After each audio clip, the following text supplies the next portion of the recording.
What's good? What's good?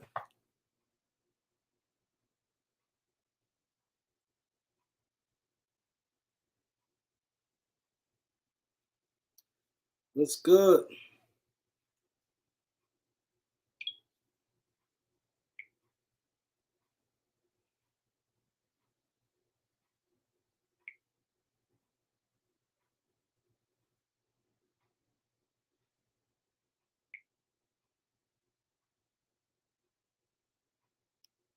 Let's get the likes up, y'all. Let's get the likes up. Let's do this.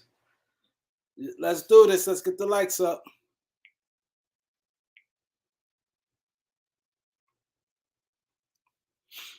Ball is life is in the building. That's right. Get the likes up. Let's get the likes up.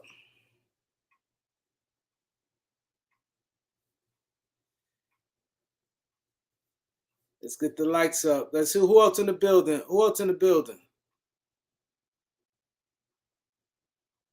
Who else in the building?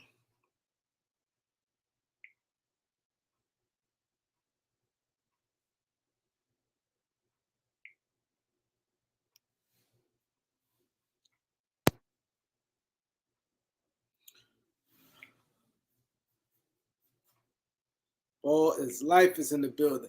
Lakers got to win tonight, man. The Lakers have to win tonight, man. It's gonna be a close game, man. Cause CJ been cooking lately. Brandon Ingram, and then my thing is the dark horse who I think is Valanciunas.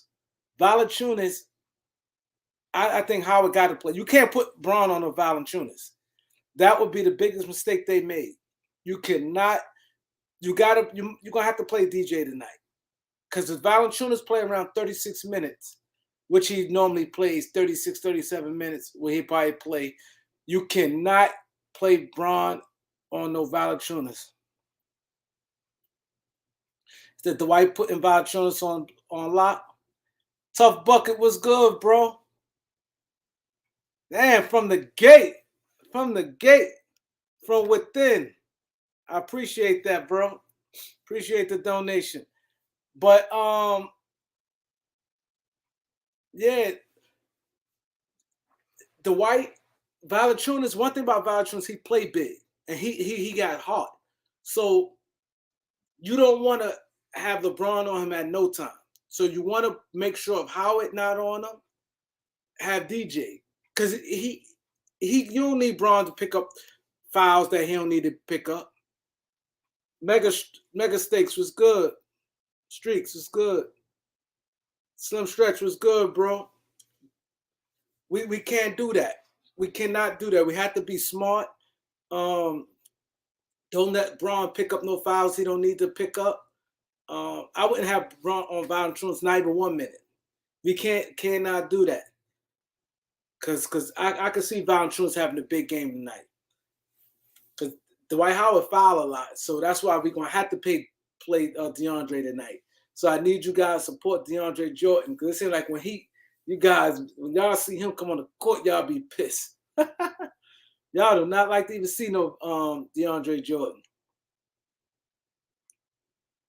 It's like he pissed y'all off soon when he walk on that court.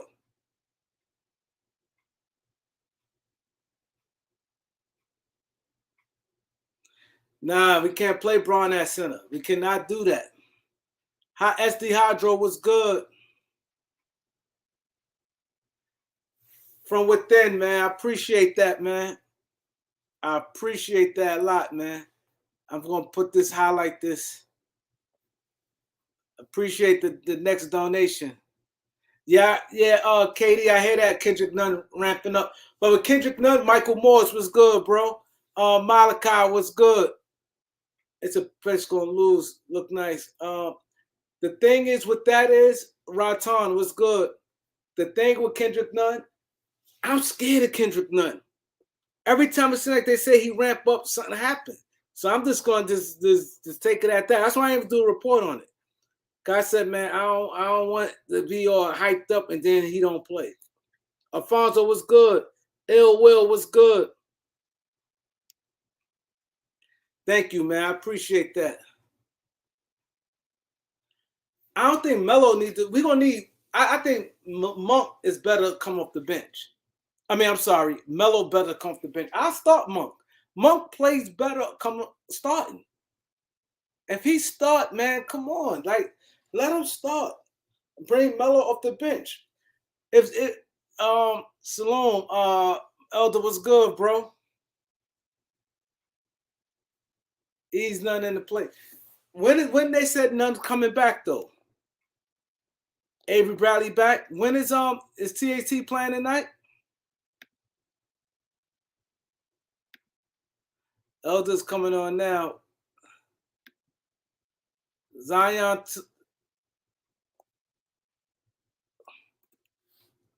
Eric Kwan was good.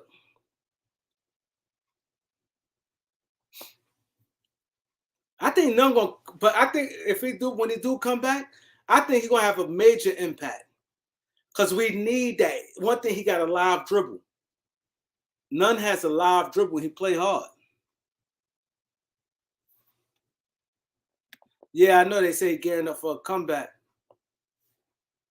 He has a live dribble. Yo, but that's crazy. I never heard of that injury take that long. Too focused was good.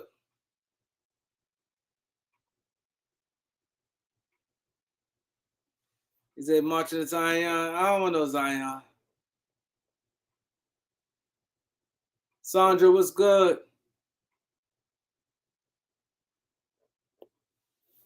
He said none, Monk, Braun, Melo, AD. Oh, that'd be dope. Oh, what about my man Westbrook? He said the Nets is clowns. Let's get the likes up, man. What's good, bro? Hey, what's going on, Doc? How you? Doing all right. I'm blessed. Yeah, definitely blessed. Yes, sir. Definitely blessed. I was looking at a lot of your videos. It's very interesting. I didn't know white people was Israelites. It don't matter what color you are. Bible don't. You read that Bible, don't care nothing about color. It don't No, say nothing about. I know the Bible. Far as like Hmm. this, that's what I say. It opened my eyes. Like far as like the church and stuff I go to and things Yeah. like that. Like the regular Christian and Baptist church. But Hmm. I never knew till I looked, I'm like, oh shit. I was saying like y'all had like different get-togethers like from 2014, 15, 16 every year, and I see it was growing. Oh yeah. Like, y'all It, showed it and how y'all did it was good because it kept growing. Like y'all think y'all started from 13, then like 14 just getting larger that and larger just that's every just when we that's just when we start posting the family picture. We this ministry been around almost 30 years, bro. We've been around almost 30 years. We just been behind the scenes quietly doing things, taking care of business, and following this book. And then the father finally told Pastor Dow, I think it was around 2008, 7, 8, told him to make himself known. And that's when he started getting on YouTube. But he didn't do it real serious. You know what I mean? He just put a couple videos up. And then around 2010, that's when the Most High screamed at him and said, make yourself known. And he understood what that meant. Like all this knowledge I've given you, you need to start putting that out there. And that's what took place. And it's been really growing and rampantly ever since. But the ministry been around since the mid 90s, you know? So, hmm been around so for a minute. I know we're gonna talk about basketball, but I just want to ask a Yes, sir. couple more questions, people, because they you know they sometimes get a little sidetracked. But it was just interesting to me. I was gonna call you actually, but I know you told me you were driving. Hmm. Um, I seen like when I seen it, right? I'm seeing a lot of they coming from different places, right? 'Cause they said they visit. We come from the ministries worldwide. Yeah, We because I got, see that like they visit Straightway, Georgia. yeah, that's where I'm at. Straightway, Georgia is just No, one of the assembly, one of the communities that came off of Straightway. Straightway Truth Ministry is a ministry that's in Tennessee. Where I'm at is Straightway, Georgia. I was the one that came and started the first community outside of Straightway. You know what I'm saying? And then oh, the communities just started popping up all over the place. So now we got like 12 Bible communities. We got a bunch of homesteads. We got a bunch of assemblies. We have gathering places where people come all over the world, not just America. We got all, you name the continent, we there. You know, you name the island, we got people there. So, yes, Yeah, sir. because I saw them. They was like, "Oh, thanks for visiting Straightway, Georgia." So I'm like, "Wow!" So they coming from different places. So what's that like a thing Yeah. y'all do like once a year? The you talking about? It depends on what you were looking at. It, The it what was a, we just it was an event. That's what I saw. There's a lot of white people there, and blacks, and y'all was like in the guys playing a little music, and everybody just like it's like a celebration. it might And have been the feast. It might have been the feast, but the feast that takes place. We got 7 appointed days, and then we have uh there's like 3 major feasts. But we come to Straightway like twice a year. We'll come to Straightway on actually you can come on any of the feasts, but the main ones people come for is for the Feast of Unleavened Bread Passover. That's the spring stuff, and then in the fall, they come for tabernacles. But all the feasts in between, some people show up at Straightway for it. But those are the big ones. Like when you see the big celebration where it's 7, 8, 900 people there, that's either a Passover normally week, unleavened bread week, or that's if it's in the fall, that would be a tabernacles is what they come for. Hmm. But there's 7 appointed feasts. There's 7 appointed feasts. Yep. um, Herman, I don't know who doing that to you. He said he blocked in the comments Well, for if he some was reason. blocked, if he was, oh, that's in the comments right there, ain't it? Or is that a offering? I mean, is that a donation? That's in the No, comments, ain't it? yeah, you ain't block So he Herm. ain't blocked, so we can see it. You ain't blocked. You ain't blocked. Yeah, he's not blocked. Oh, so yeah, so that's cool that y'all have a festival once like a year with the big It's one. Yeah. it's it's 7 feasts every year. It's 7 feasts every year. 3 of them you required to come before the Most High, and but the main ones people come to, like I said, is the in the fall. That's the tabernacles, and that's a 8-day feast. And then in the spring, you got the feast of unleavened bread, the Passover. That's 7 days. But as you can see, just like the scriptures say, we're gonna be a melting pot. We're gonna be a group of folk from every nation, every tongue, every creed. And if you look in our congregation, that's what it represents. It's not just all blacks, or all whites, or all Hispanics, or all Africans. It's everybody. When you look in that congregation, it's everybody. Yep, it's everybody. So it's a more true representation of what it's supposed to look like. The if you go to the scriptures, it said when they came out of Egypt, went into the wilderness, right? It was a mixed multitude that came out of Egypt. It wasn't just Israelites, but it was a lot of folk that bound themselves to become Israelites because they believed in the laws and the statutes and the commandments of the Most High. So that's all that's required. You don't see the Bible speak about race, color, none of that crap. All it speaks about is nationality. No, reason why I got confused because I told you we have in Harlem is a Hmm. large Israelite, and these guys, but like they more like gritty. They get on it. They like more militant. They get there and they sit there and they people scared of them. They It's all come black. It's all black too, ain't it? all blacks and they be going in on white people. That's what they call black Hebrew Israelites. That is a fake offset of what we really are, because you can't find that in the book. Now the reason you don't hear us speaking much about them is because speaking some truth, because they do teach some law. You know what I mean? They do teach some law. So speaking that is better than speaking nothing. And the scriptures actually speak about if someone's out there preaching about the real Messiah, don't hinder them from doing so. Now it's up to the individual if they're going to be able to look past the things that are negative, like the hate and all that stuff, because you're not going to find that in the book. You're not going to find them hating on any nothing like that. You just not based on nobody's skin color. Now there are definitely nations that are against Israel, but they ain't got nothing to do with their skin color. You see what I'm saying? And these people will mix up the book and do all this. I don't have time for it. At the end of the day, that's what you want to do. You go ahead and do that. You know what I mean? Let's see the fruit to come from. Because I know the Messiah said clearly, he said, even if you can't believe the works, I mean the words that I'm saying, go by the works that I'm doing. You can't deny these miracles. You can't deny uh, um, the healings and the deliverances that's taking place. You can't deny it, you know. And that's the thing that sets us apart. Anybody that comes around us, they see the signs, they see the wonders, they see the miracles take place, they see people getting healed, they see people getting delivered, spirits cast out, receiving the Holy Spirit, all this kind of stuff. You can't deny it. So, yeah. I definitely appreciate that. I appreciate you people sticking by because it's something I really want to know because it threw me off.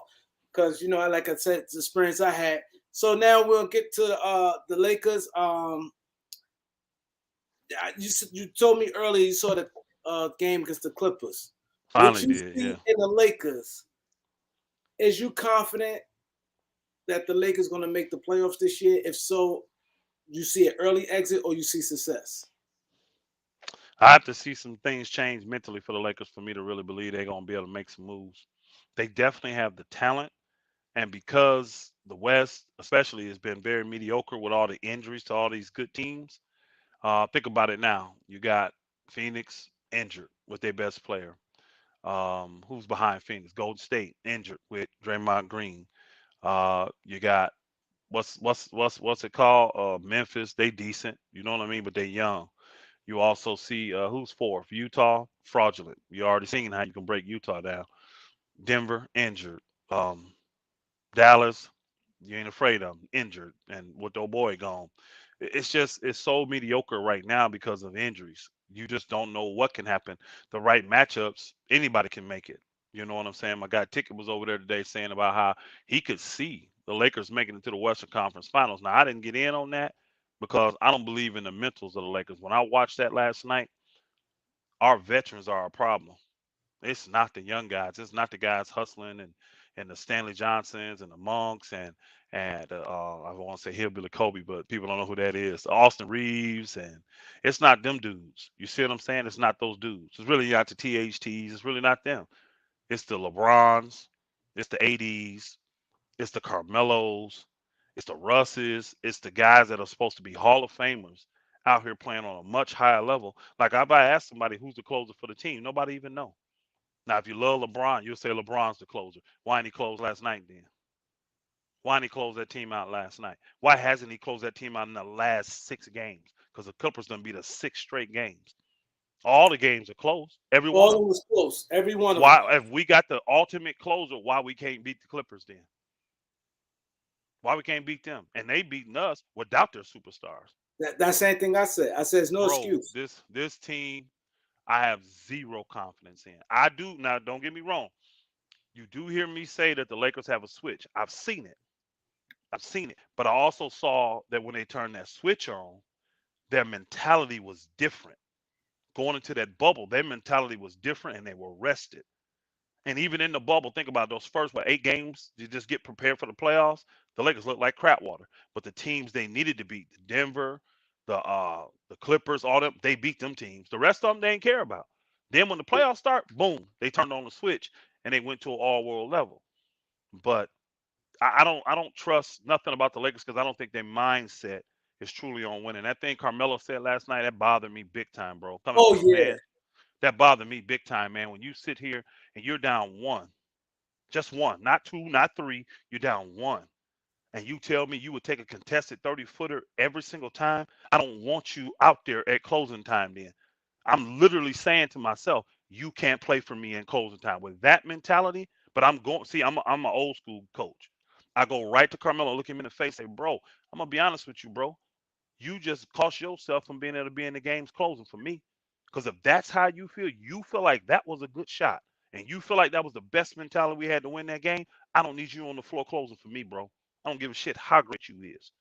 You will be on that bench. First off, you're a defensive liability any freaking way. We'd have been better off having another shooter out there or damn Dwight Howard to get a rebound. I don't care. But you telling me down one? I could see if we was down three to tie the game, maybe even two to win, you know? But down one and we've been in the bonus the whole entire fourth quarter. I saw horrible play by LeBron. I saw horrible play by Russ. I saw horrible play by Carmelo. I'm not impressed mentally with this team at all. Mentally of this team at all. So no, I don't have no faith in the Lakers. None. Yeah, I don't like what he said either because that's supposed to be easy. It's supposed to be a 10-foot shot, not I mean, no 30-foot shot, a 10-foot shot, 5 feet into the basket. Why you think Carmelo, Bron yeah. gave it up? You think Bron did the right thing by giving it up? The double team was coming. You saw it coming, and they had him kind of trapped in that short corner. So he couldn't really beat him on the baseline because he already had another guy. I don't know who it was, but maybe THC or somebody, I can't remember. So going that way towards the short baseline, he in much trouble. So he couldn't get back to the middle because that's where the trap came from. He made the right play. Carmelo caught the ball and froze, which he shouldn't have done. He should have caught that ball, had his mind made up that I'm gonna do one dribble or my two dribble and my pull up. He had a lot of Because time. because the guy was gonna close out on you. So you already have him off his rocker, knowing when you catch that ball, he's gonna be closing on that three. That's what guys are used to, running people off the three. So if you got any kind of smarts, you catch that ball and boom, because you know Carmelo still got a good first step.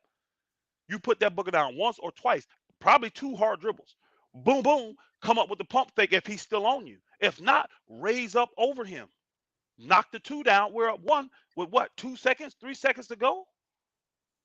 That was just the dumbest thing, to catch it, wait till he closed, then try to shoot over him from 30. Yeah, From 30, and then to get on 30. there and say again that he would do that every time, every day. That booger got to sit on the bench. I can't Yeah. have him out there with that mindset. And that's what I see. Russ, he gets by his guy and blows the layup with the left hand. Then he comes back down and he takes this, I don't know what you call that shot.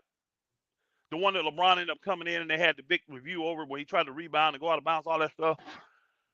I don't understand that. Now, some of my Clipper buddies told me that the rule says you can review the whole play. That's why they went back to when LeBron was out of bounds. I'm like, hold on a second. How about going back to seeing when the guy fouled Russ then? Because he got fouled on the shot. Nobody wants to talk about that. He got hammered on the shot. So what's the whole play? To my knowledge, when it comes to replay, you review the call. Not what do you mean the whole play? There's a call on the court. You're reviewing to see if there's evidence to support that call or evidence to go against that call. That's, to my knowledge, what I thought the review was. And they came back, because that's why Lakers was mad, because they came back and said, well, LeBron was out of bounds. That's not the call. The call on the court was, oh boy, hit it out. Covington deflected the ball out of bounds. So you go to see if he deflected it out of bounds or not. That's it. So I'm not blaming the refs. I'm just saying, I'm not blaming the refs. I'm blaming the Lakers. I'm blaming the veterans on the Lakers. They play dumb basketball. And I've seen this all year with the Lakers. I've seen it all year. So I got no confidence when my vets show me that their minds is not locked in and they're not going to make winning basketball plays at the end of the game. I got no confidence in the Lakers. I honestly, I think I told you this earlier. I actually hope they don't even make the play in. Because you think they'd be more hungry as far as making moves? If they don't make the playoffs flat out, they only make the play in, that's embarrassing, bro. That's embarrassing for the organization. Right now, it ain't enough accountability. It ain't enough embarrassment. They need the media ragging on them even more. Because this is the thing. We're horrible. We're 5 games under 500, right? But we're still in the playoffs. We're still in the That's playoffs. crazy. The league has been horrible. See, the Lakers need some serious reality dose to get everybody back focused. That's what they need. So I would prefer them not to even make the play in, because I don't believe they have a chance to win the chip. I really don't. So I would want what's going to bring about the most dramatic and drastic moves from the Lakers. Oh yeah, Or if they if don't they make the or playoffs, or, it'd be or if dramatic. they make that or if they make that play in and get eliminated, that could be embarrassing too. Yeah. So if they make it, I'm just saying, unless they can show me something in these last 23 games, because one thing I can say, they're playing a little bit more together. They are. I have to give them credit on that. That they do look like a more cohesive unit. But I'm talking about the IQ of these guys. Like, don't tell me LeBron just got dumb all of a sudden when he's supposed to have one of the highest IQs to ever play the game. How the hell he just get dumb all of a sudden? Melo been a closer his whole career. How you get dumb all of a sudden, Melo? How you get dumb all of a sudden and tell me that taking a contested 30-foot, flat foot three-pointer is the best shot for the Lakers when you're in the bonus and you're only down one? You And gonna not a lot actually of time left. It's a lot of time left. plenty of time left, bro. That's what I'm saying, It's not man. like They it was got a me. catch and shoot. They got me so frustrated looking at it, because again, it goes back to what I've been saying. who is 100% focused on winning? Who cares about winning 100% on these on the Lakers? I can go to Jeannie Buss and see where she don't care. I can go to front office with the Rambuses and see where they don't care. I can go to Rob Pelinka. I can go to the coaches. I can go to all the players. I can show you where the leadership and the players, they don't care. It's stuff like last night. They don't care. Not enough. Now, do they want to win? Yes, there's a difference from wanting to win and caring to win. They don't care. They want to win. Everybody want to take the W. But Melo wants to be the superstar. LeBron wants to be the superstar. Russ wants to be the superstar. Everybody want to close, but nobody can do it. Russ, you had 2 shots at it. Carmelo, you had 2 shots at it. LeBron, I don't know what the hell you called that at the end of the game you was doing. Some of these turnovers you had was ridiculous, bro. And you had 6. You think I'm gonna let that shit slide? Hell no.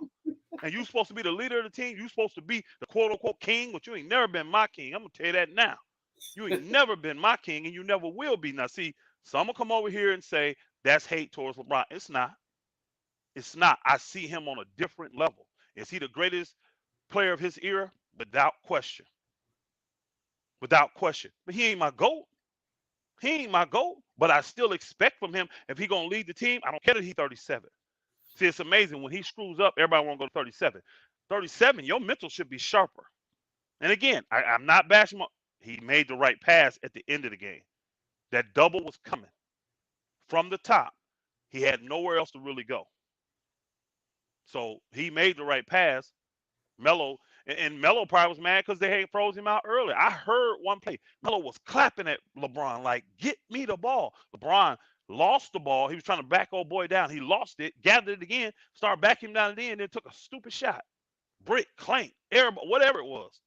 And I saw the frustration on Melo. But again, you can't stop playing just because you didn't get the ball one time. I don't trust this team, bro. I'm sorry. I don't And trust them. see, see, the thing is also right. Um, Someone said when we first got on, said Elder, like saying we basically getting a lot of criticism lately, and it's I true. don't care. Someone The said it. Lakers or me and you? They said me and you. I know the reason why, because especially like what you just said.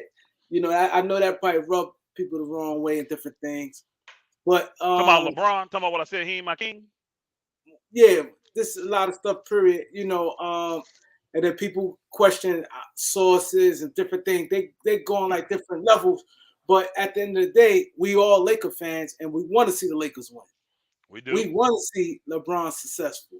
We We do. want to see this team be successful. So Facts. it was reports came out that they kumbaya, everybody good with Palenka and Braun in the camp. Do you think it's truth to that, or what you think going on right now? Your experience being around, you think it's posturing? What did you think happening right now? Because What? Rich Paul, to me, what it seems like he going out his way over and beyond to try to smooth things out. And at first he was letting everything go. Now it's like he's smoothing things out. What did you think going on right now? Yeah, it's more posturing because at the end of the day, they all realize right now it don't benefit any of them to be pushing their agendas right now. Whatever that is that they think should take place for the Lakers, from the owner perspective, from the front office perspective, or from the player perspective and the agent perspective, it don't do you any good to push that today. You see what I'm saying? You would just be a cancer. You would just be a distraction for the team that's trying to knuckle down here and make the playoffs. So everybody's kind of like, let's just put this stuff on hold because let's just be real. What decision can be made today that's going to change everything? Nobody Can't can make be no traded. space. I mean, we're not going to do something stupid and say, well, LeBron go home or Russ go home. You see what I'm saying? So there's no decision that's going to be made today that's going to change anything. So now what'll happen is this: say today or tomorrow somebody becomes available that the on the what do you call it, the buyout market or get released or something. If somebody becomes available that LeBron and them believe could help them, they're gonna behind the scenes with Rich Paul put pressure on the Lakers to go ahead and make that deal to bring them in. And the Lakers are gonna have to make a decision then if they want to do it or not. They're gonna have to look at it and say, is this person an individual bringing us something valuable enough for us to cut somebody, pay their salary, pay the luxury tax on them, and bring this individual in and pay their salary for the rest of the year and pay the luxury tax on them. That's what they're going to have to do. And the Lakers now, from what I think, I don't know. I'm not saying my sources told me this. I don't know where they get this sources stuff from, bro. It's just ridiculous. But what I believe from my experience and knowing how this stuff works is that if they believe it's the right type of player that can help them, they'll make that move. They will. If it's a guard, they'll probably waive what's his name? Bazemore. Um, Bazemore. If it's a big man, they'll probably waive DJ. But it's gonna have to be somebody that the Lakers feel is worth that luxury tax money. There's got to be somebody they feel can come in and do things for the Lakers that they need. Like if it's a stretch big man, a stretch four or stretch five, because he can shoot. We can need that. If it's a quality wing, we need that. It's not going to be one of these situations. And I know you've advocated for this on a couple of your shows that you put on. A couple of your things. It ain't going to be project guys, bro. I don't see that. That's not the guy to slide into that spot right now because you're trying to make the playoffs. These guys you name, like the Moses Browns and the other dudes you name that are projects, they're not going to help you make the playoffs. They're not. They're probably not going to have enough smarts and enough understanding to get off the bench. You need a guy that can come in right now and instantly be effective because of his knowledge of the game and his skill set.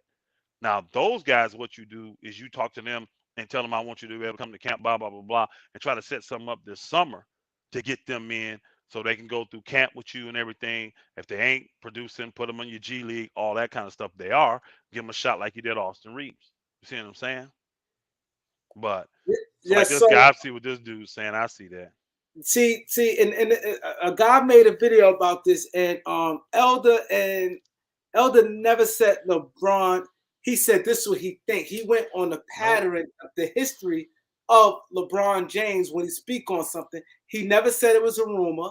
He never said it came from his source. They got a So listening problem, bro. People hear what the hell they want to hear. First off, Mr. Whistle, I do not hate LeBron. I just don't love him like you. And there's a difference. I don't hate him at all, but I don't love him like you. He's not my king and he's not my GOAT. I just told you I believe he's the greatest player of his era. I have him, if you want to know personally, I have him ranked number six. Number six on my all-time list. Why is that? Everybody I got ahead of LeBron has won more than him. See, to me, when people get to that upper echelon level, winning matters. Because why do you play the game? Do you not play it to win chips? Well, why is Bill Russell not up there? I don't respect his ear. But I'll go back to what that other guy said on his comment. You'll bet $1,000 he don't go to OKC. Well, that's fine. What we were talking about, we weren't saying he's going to OKC. When LeBron put those two bits of information out there about Cleveland and about OKC, that's him telling you that if stuff goes sideways, those are the places I'm willing to go if you force me. Now, you notice LeBron did exactly what we said he would do.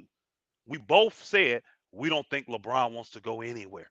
We think he wants to stay in LA. And guess what he did? He came out and told you, I don't want to leave LA. He wants to work this out.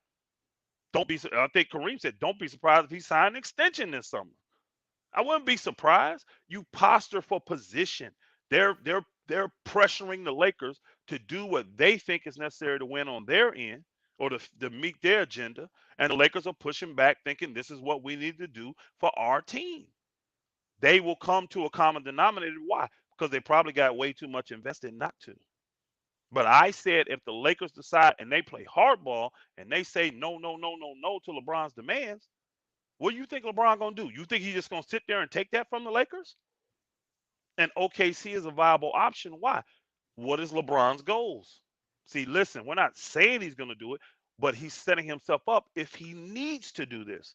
If he wants to play with his son, what team in this league gives him the best chance of playing with his son?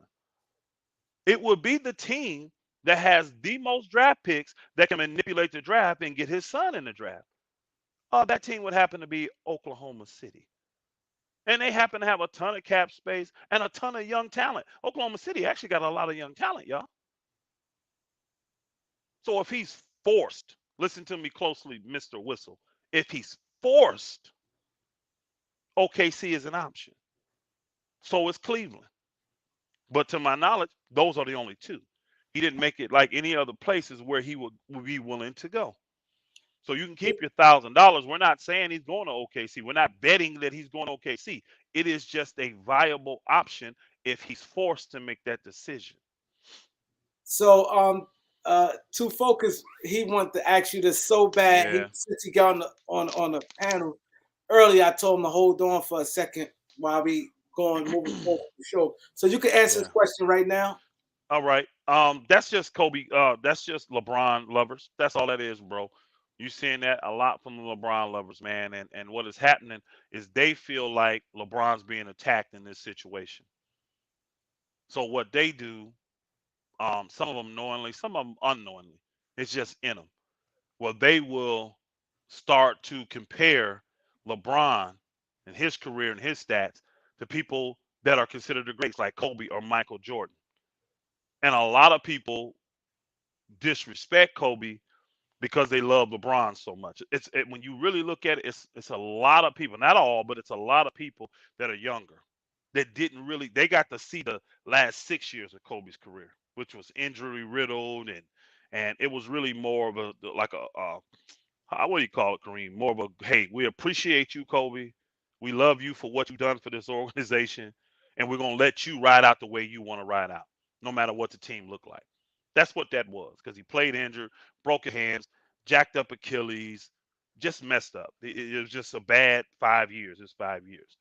So people like to look at that and think that is Kobe Bryant, but they didn't see Kobe Bryant when he was dominating the 2000s. Got 5 chips in the 2000s. Kobe Bryant dominated the 2000s because nobody got more chips in from 2000 to 2010 than Kobe Bryant. Nobody did. He dominated it, right? So they don't know that Kobe like we know that Kobe. So because they believe LeBron's being attacked, they start attacking all the other greats, and Kobe just happens to be one of them. So he answered that pretty well. So you just said you don't have no faith in the Lakers making the playoffs, or you know where their heads at right now. And you said and I feel the same way. It's going to be different levels. If we don't make the playoffs, it's going to be like nuclear. It's going to be crazy. If we Hmm. do make the playoffs and gives a good run, it lowers it. Like let's say we go to the second round. So let's say we don't make the playoffs. What type of bombs you think gonna happen? What type of from the top to the bottom? How you think it's gonna look? Personally, to me, the way it should look is there should be pressure on LeBron to re-sign by the Lakers front office.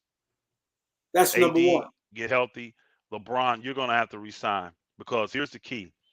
We're not going to commit to spending another. Look what we spent this year, and we didn't even get in playoffs. Not going to happen again. You guys are often injured. You've had more injuries.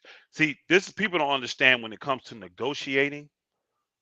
This is where things get ugly because it doesn't matter that you may deserve a certain level of a contract. People don't understand in the NBA, a max deal, it can fluctuate 20% either way. You see what I'm saying? And the teams, you don't think they care, even though they're billionaires, they would rather pay you the 20% on the low end instead of the 20% on the high end. So if they can come to you and say the negative things going on in your personal life, the negative things about your game that you're not improving, all that, to justify paying you a little bit less than what you think you should make, they're going to do it. So you're gonna go through a period of upset and pissed off. And do these people really care about me? You know what I mean? Because they're gonna be saying all these negative things about you, and a lot of them may just be true. I mean, they know all about what's going on with your wives and with your girlfriends and with your homeboys. They know all this stuff, and they bring that stuff to the table against you. And what you got to bring to the table is your fruit. What have you done on this league, and what have you done on this court, and how have you benefited this team? And see, besides that bubble chip, what that's all LeBron them got. Think about it. Their leverage is we got you a chip, which is a big leverage. Don't get me wrong. Because the Lakers was not in purgatory, but the Lakers was their last 6 years, they had the worst record in the NBA combined. So it's a big chip, but it's pretty much the only chip they have. and they have the word of the Lakers because from what LeBron them is saying and Clutch is saying, the Lakers promised they would do this. So Yeah, that's that's big. the thing. That's big in sports. If they got you on record saying this is what you would do, not justify to me why you're not doing it. Because you didn't But say in the beginning, if I make a bad move, now you're gonna stop doing what I asked you to do. You didn't say that. So they're gonna negotiate, Kareem, and they're gonna come to the table.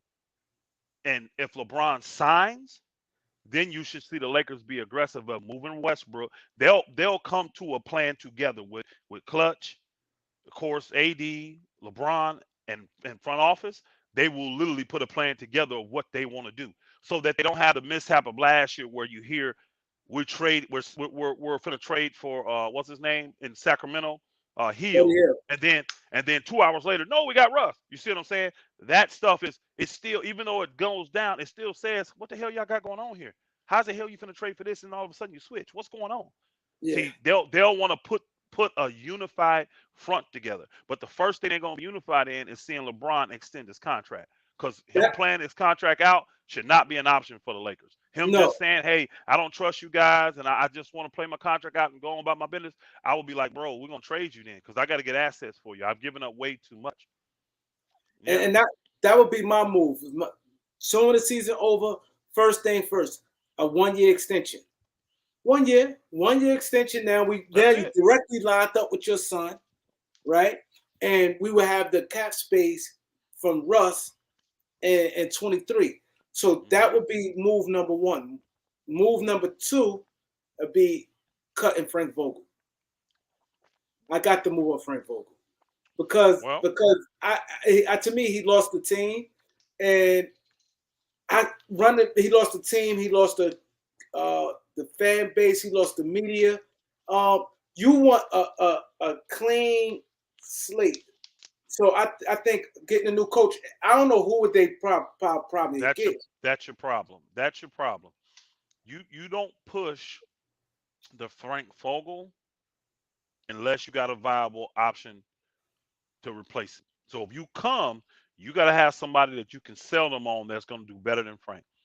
And everybody's asking, who is that individual today? Now we all know at the playoffs, everything there's going to be a lot of coaching moves. As always is every year, three, four, five coaching moves. I think So you Doc may want to Rivers gonna wait. be available. I don't think he's viable to me.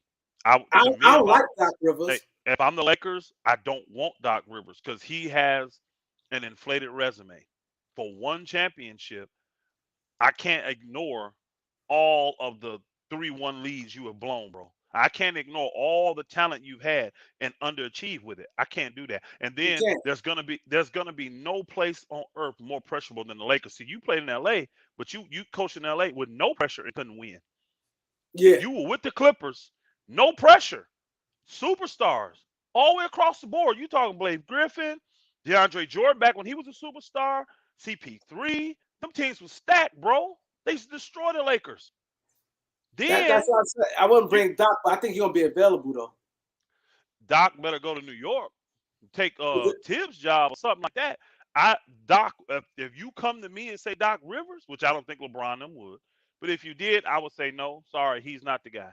Then another If he thing, can't win you with the have to Clippers, pay he him can't big win money. with Philly. He can't win with us. Exactly. Because if he loses in Philly, I like that idea, Mister Whistle. I don't mind that idea right there. Avery Johnson. I don't mind that. I like Avery. I actually probably will go with a newer coach. Mark Jackson is not a viable option. He's just not gonna come back to coaching, y'all. So I don't consider Mark Jackson. He's a devout Christian, and his Christian views jack up their locker room, jack up the organization. So that's why Mark Jackson, he not compromising his Christian views, and nobody's capitulating to his Christian views. So that's why Mark Jackson is fine in the booth. So I kind of wish people stop saying Mark Jackson. He would be great for a lot of teams. He's just not coming back. Mark Jackson's gone. I don't see him ever coaching the NBA again. I really don't, because I don't see him compromising. These are not preferences for Mark Jackson. These are convictions that he believes in his life, and they're not changing. When a man is convicted in the area, he ain't changing, and I'm good with that. I mean, I don't have no issue with Mark Jackson's convictions at all. I don't, and I'm not even a Christian, but I don't have no issues with his convictions. So I'm cool with him staying there. Avery Johnson's a good no old school coach that'll get the respect because he's a champ. He'll get in their face. He wouldn't take crap from them. You see what I'm saying? But these guys, man, they're too sensitive for Avery Johnson, in my opinion. They're too sensitive. Honestly, I would give like you could talk me into Sam Cassell. You can talk me into Sam Cassell. Somebody like that. Because look at these guys like the Bernie Bickerstaffs, the guys that's been around the game for a long, long time. Their dads were in, whatever case may be. They played a long time ago. Them guys are turning out to be decent coaches now. What's his name? Mosley down there in Orlando. Yeah. Look what the young guy doing in Memphis. Look what he doing. See, Oh yeah. get me a guy Taylor that's been Jenkins. around basketball his whole life. He's a brainiac dude. He knows he's a people person. So he knows, because here's the thing, that even though LeBron and them don't want Vogel, what people are saying, I don't know that because I haven't heard LeBron and them say it, but they say LeBron don't want to get rid of Vogel. Vogel's a player's coach. He He is. gets the players involved. He does what the players want to do. I mean, I don't see why Vogel's the problem. I don't think Vogel's the problem. Me personally, I know you do, Kareem. I personally Well, don't believe Vogel's the problem. see, the thing I don't like with him, I don't think he. I don't like he changing lineup every game. I just don't like that, and I think that he listened to the media a little too much. It seemed like when the media noise come, he do exactly what the media said, and I can't rock with a coach that's doing that. I just I think don't that believe I don't believe his moves are media driven. I don't. What I Vogel definitely has a do. problem, what he has a problem with is an imbalanced roster, and people don't know some of the struggles that he has. So this is why the lineup has switched, and you've had the injuries, and you've had the COVID. All these things come into play, but that imbalanced roster, it hurts when it's already imbalanced. Then you get two or three guys that you've given a chance and they don't perform. Now you've gone from an imbalanced roster to an imbalanced roster that's extremely limited. You know, as I don't know if you coached before or not, Kareem, if I can't trust you as a player to do my basic things I'm telling you to do, I can't play you, bro. I cannot play you. I mean, I have to. You got to move instantly to the break glass and emergency situation, and that's kind of what guys like DJ and Bazemore, because people can't say he didn't give DJ a chance, he didn't give Ellington a chance, he didn't give He gave everybody. Bazemore a chance. He gave all these dudes a chance, Only and one they I say who probably didn't get is Ellington. I don't think he got a no. real shot. Ellington started like 8 games, bro. What you talking about? And he was horrible. He started like 8 games in I a don't row think he and was started with eight horrible. games. I'm gonna go back and look. It was a lot of games in a row, maybe 5, 6. I could be off on the thing. He started a lot of games in a row, and Ellington did not look good. Now the key was, look who's trying to get Ellington the ball though. See, I want to keep Ellington. No, Patino, hell no. No college coaches, none of them old retreads. No, no What, to do Patino you think, clause. what about Ray John Rondo? You think he'd be a good coach? No, not right now. Rondo will eventually be a good coach. The problem with Rondo is like some of the old greats, too competitive. You know, Bird was a good coach, and Bird realized I'm gonna be better in the front office. I can't be down here because the level of expectation, you can't meet it. You see what I'm saying? And guys like that, like I think he's gonna be a good coach. He's a good mind. I will keep him as an assistant for a few years to let him really learn and see how you got to deal with people as the head coach, because it's totally different. The assistant, he deals with the players totally different than the head coach deal with the players. He just does. He's that, if he's a righteous dude, if he's an honest cat, he's that middle ground to where he can explain to the player what the coach's real true desire and sentiment is. Because a player, he get out there and he miss 8 shots, he ain't thinking, man, I'm jacked. I'm off. Like the coach is like, you killing us. He thinking, man, that next shot going in. You see what I'm saying? And it's a different mentality. So when Vogel's giving you a fair shot, a good assistant will sit down with him, watch film with him, and show him, see, bro, look at all these opportunities. See where you hurting us, Baba? Again, we love you, but you got to get better here. So you got to get in the gym. Your shot got to get more consistent. You can't be turned over. Whatever the issues is, you know, that's why they wanted Ty Lue too. Ty Lue's a very good in-game manager. He is to me. He does some adjustments on the fly very well, and that means he's locked into the game. He's analyzing and deciphering the game, and I like that. None of those two guys, John Howe. I don't know, my brother. Do you think Jabari Parker could help? Or no, I wouldn't spend the luxury money on neither one of those two cats. Nope. Jabari Parker got just as bad as injury history as everybody else, and Rondé Hollis Jefferson is a tweener. So I would not go that route with those two guys. He's a They're not good worth it. defender, but he can't shoot a lick. Yeah, that's not the. Rondé I wouldn't Hollis, do it. But he's a tweener still too. What is he? 6'5", 6'6", something like that. 6'6", yeah. Yeah. See, I need if he was 6'9", I consider him. I consider him because he's gonna gobble up all the rebounds. He's gonna, you know what I mean.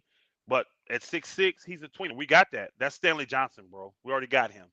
So I don't need to add another Stanley Johnson to the team. I appreciate the donation, Bonner and Salute. Tulo. Yeah, Appreciate thank the y'all. donation. Always But, support my brother. Yes. So okay. So you'll be fine with the coaching, and you'll be so after LeBron. What will be your next move after that? Well, I would be fine with the coaching, but I would think that if the rumors are true, LeBron them is gonna want him out. So the Lakers got to make that decision. And honestly, the IQ of these players, the coach, if he's just a decent coach, shouldn't matter. It really shouldn't. LeBron has proven that in his year, taking all these rookie coaches to the finals, all that stuff. I'm sorry, I mean it's chocolate, but it shouldn't matter. So if they were really hard pressed on getting rid of Vogel, I would have to show them the dollars and cents because again, I got to pay Vogel 1 year now, and bring in a coach and give him a 5-year contract. What coach can I come in? Because see, this now you're talking future. LeBron, you don't want him, but after this season, because remember we're in the off season talking about this. After this season ends, you only got 1 more year with us, and you want me to bring a guy in that, you know, who gonna take a 3-year deal? Nobody. The coach of the Lakers? Nobody. You see what I'm saying? So who can you get me that's gonna coach 3 years? Gonna take a 3-year deal, and then we evaluate when you go if he's the right coach for AD and whoever else we have moving forward with him. These are the things that get negotiated on the negotiation table that people don't think about, but they matter because you don't know how hard pressed Clutch may be. That booger got to go. For us, they may say to start negotiations, he has to be gone. You know what I'm saying? What do you do then? You got to be prepared for all these types of things, bro. And P, when we just watching as fans, we don't care nothing about that. But all of that goes into the game. They would just lose tonight, Chris. If they, I wouldn't be surprised what they've been doing all year. Now, I actually got them pegged to win tonight, but if they lose, I wouldn't be shocked because the Pelicans are very motivated. Very motivated, as I said. Salute, my brother. Salute, bro. Yeah, they are very motivated. Very motivated. And the Pelicans and what do you call it? Portland been playing well actually. And playing better than the Lakers. And the thing with Pelicans, you already know you're gonna get about at least almost like 50 or maybe 50 points between Ingram and CJ. And then the mismatch they got is Valanciunas. Valanciunas is good. And you cannot put LeBron on Valanciunas at all. Well, he played Dwight great minutes last night, so I don't know why he wouldn't start Dwight again tonight. And just let him battle in there with Valanciunas. But he gonna have to play more minutes. He got to play more minutes. I actually would even think about dusting off DJ for like 5 to 10 minutes. That's what I said to give Dwight a break. I would dust him off for a game like this. I want to throw bodies at Valanciunas. I really want to rough him up if I can. So if I got to get DJ in there, 2-minute blows, 3-minute blows here, end up getting 6 minutes in the game, 3/4, something like that, 8 minutes in the game, I'm good with that. If Dwight's playing good, now DJ may come in and play good, and I can leave him out there longer. Who knows? But Brandon Ingram, he gonna go berserk. You know how guys love coming home, love giving it to the Lakers. You traded me for this. I'm gonna show you. You know what I'm saying? These cats have extra motivation, extra. And most time when you on that level, you're gonna produce. So I would not be surprised to see Brandon Ingram drop 30 tonight. I said that, and then I would not be surprised. And they have a good team. Because like I said, Valanciunas, one thing about him, you put Braun on him, he gonna go hard. one thing about him, he play hard and he gets to it. You I can't always put like the you can't put Valanciunas. Bron on him. You And can't if you put him go at small, all. it can only be when Valanciunas out of the game. That's what I He's gonna said. destroy you if you go small against him. He's way too aggressive. He will eat LeBron. He will eat Carmelo. He will eat them dudes up, bro. That's what I said. So He's the thing is, Dwight's played though, and Dwight had one of his best games of the year. He was +1, which is what's been the problem. Dwight would come in and play well, get rebounds, score a little bit, but he'd be -15. You see what I'm saying? It wasn't having impact while he was on the court. But last night it did. So hey, he's been rewarded. I say I don't know how many minutes he played last night. Add 5 more minutes to that. If he played 28, give him 33 tonight. You know what I mean? Give him starter minutes tonight. So we'll see, man. I mean, it's going to be a tough game because both teams need to win. Both teams need it. And they make up if they beat the Lakers, they make up a full game on the Lakers, not just a half. full. So they're going to be motivated coming in here to play. Already on top of you playing the Lakers, So, yeah. Damn, I wanted Ingram, Kawhi, and Paul George. I swear. See, bro, all black 12. You wouldn't have had that, though, bro. Y'all have to be realistic about these trades. Remember, Paul George was mad at the Lakers. Why? Because they wouldn't trade Brandon Ingram and give up the #2 pick, which would have been Lonzo Ball. And he was offended that the Lakers thought that much of these dudes to not bring him in from Indiana. Remember? He wanted to get traded from Indiana to the Lakers, and they wanted Brandon Ingram and the #2 pick, which they probably wouldn't have picked Lonzo. They would have picked somebody else, probably the Pacers would have. But they wanted the #2 pick, which ended up being Lonzo Ball and Brandon Ingram, and the Lakers wouldn't even think about it. They were like, no, we're not giving up Brandon Ingram. So Paul George took that as offense. He was like, man, I'm a superstar, and I want to be there, and you picking this little 19-year-old snot nose over me, which in turn, when you really think about it, well, it worked out for the Lakers, y'all. We ended up getting the chip out of it. We got LeBron after that. We ended up getting AD for Brandon Ingram, and we won. So we don't know what we'd have got if we got Paul George. Well, the one thing is we wouldn't have got LeBron. You wouldn't have had LeBron come, and it probably wouldn't have been him and Kawhi. But you wouldn't have had all three there, my brother. You wouldn't have had all three. I Let me agree, J. Mar. I agree. We do need this game in the worst way. We needed last night game really bad with all the other teams in the West. Minnesota, all them lost. So the Lakers made major moves last night, and they crapped the game away, bro. Yeah, I'm gonna ask you this. It's basically two questions, right? Mm-hmm. One, I want you to get into the buyout market. Why is it so slow? Tomorrow's the deadline, and the buyout market is seems like it's really nothing happening. And the next thing, I don't know if you saw my video. Like again, I think right now it's like they trying to poke holes in me and you, and I notice it because like everything we say, they just attack mode. Now, in my video I did about De'Aaron Fox, I clearly first thing out my mouth was, "This is not a rumor. My homeboy presented this to me, and this is exactly what he think." Now, I want to get your opinion on it because to me it makes sense. He owes a lot of money. We all know Sacramento is one of the out of all the teams that didn't make a playoffs in a long time. Sacramento is thirsty for a playoff spot. That's why they wholesale mode what they did right now by trading Halliburton, because they really wanted to trade De'Aaron Fox, but they like Sabonis so much they moved Halliburton. They very motivated to make the playoffs. Sacramento's part, if you ask one team, I don't think nobody will make the playoffs. He not moving, Fox not moving the needle. So my friend said that by Fox having a longer deal, like another 3 or 4 years left on his deal, Russ Russ is more like impactful when it comes to that, like far as make them go to the next level, and that'd be 47 million off their books, and they still have some bonus and still have a couple guys there already. Still got their picks. They have a lot of picks.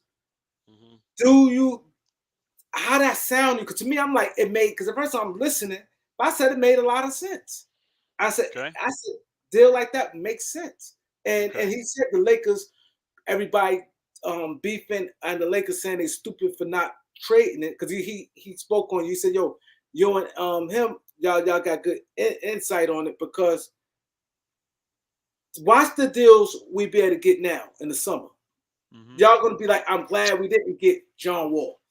Because when the summer come, they're gonna double back and be like, yo, I'm glad we didn't get John Wall. Because watch the deals we be able to get for Russ, the first round pick, THT, and in the summer come. Watch the difference.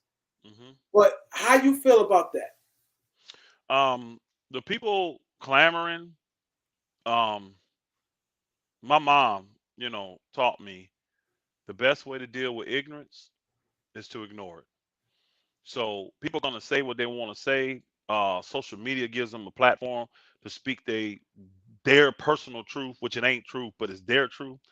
So when people start to get crazy with their thoughts and all this stuff, and in certain things like today, I was on my boy Ticket channel, and I made a statement, and I said that um, what's his name, Nunn, Kendrick Nunn, is a plus defender.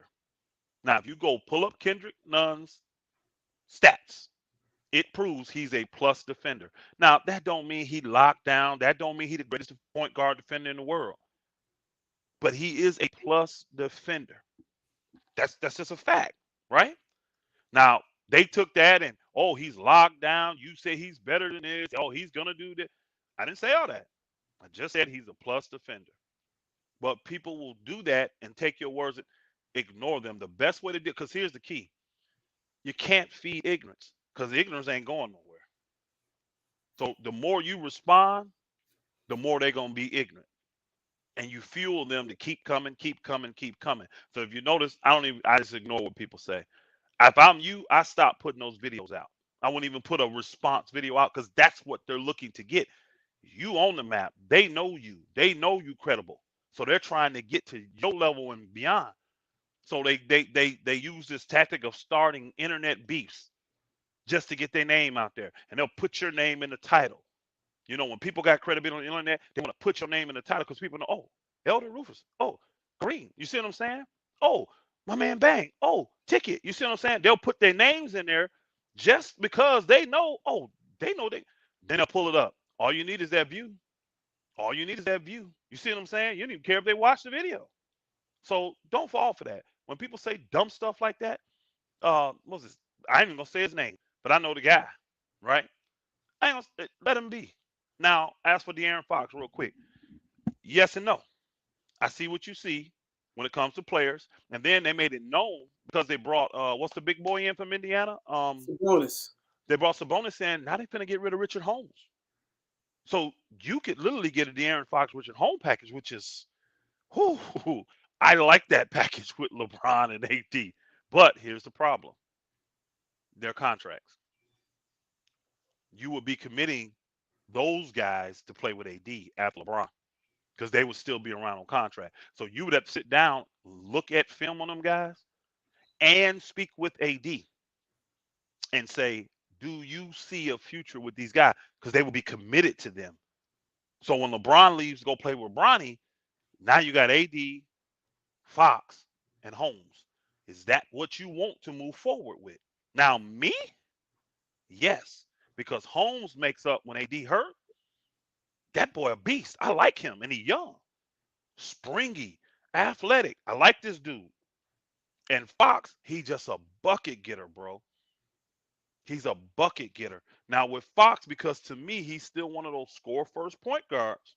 He's not as bad as Russ and what's his name, the little dude over there. What's the name? We had Schroeder. He ain't bad as them.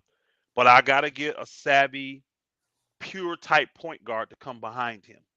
So that will be my goal. If I'm gonna commit to that, now I'm looking, trying to find that diamond in the rough that proves to me they're a pure point guard and they got real high basketball IQ that could help him and spell him. Now I may already have it in Nunn.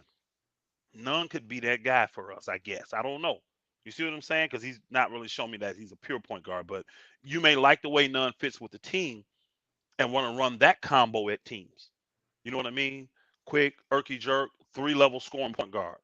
You may want to do that. But the thing would be, AD got to agree to that. If AD don't see himself fitting well, because I can see AD saying, "Man, I'm sorry, I love Fox, but he don't know how to take care of big men. I don't want to do that deal then. Because if I'm committed to AD, I need to put pieces around AD that fit and motivate and get him at his best. You see what I'm saying? Now, unless AD saying he ain't committed, then I may do that deal knowing that I'm gonna get rid of AD down the line. Does that make sense? Yeah, it makes sense. Cause that's what, cause like when he told me, I said it makes a lot of sense. Cause I said I could see it happening.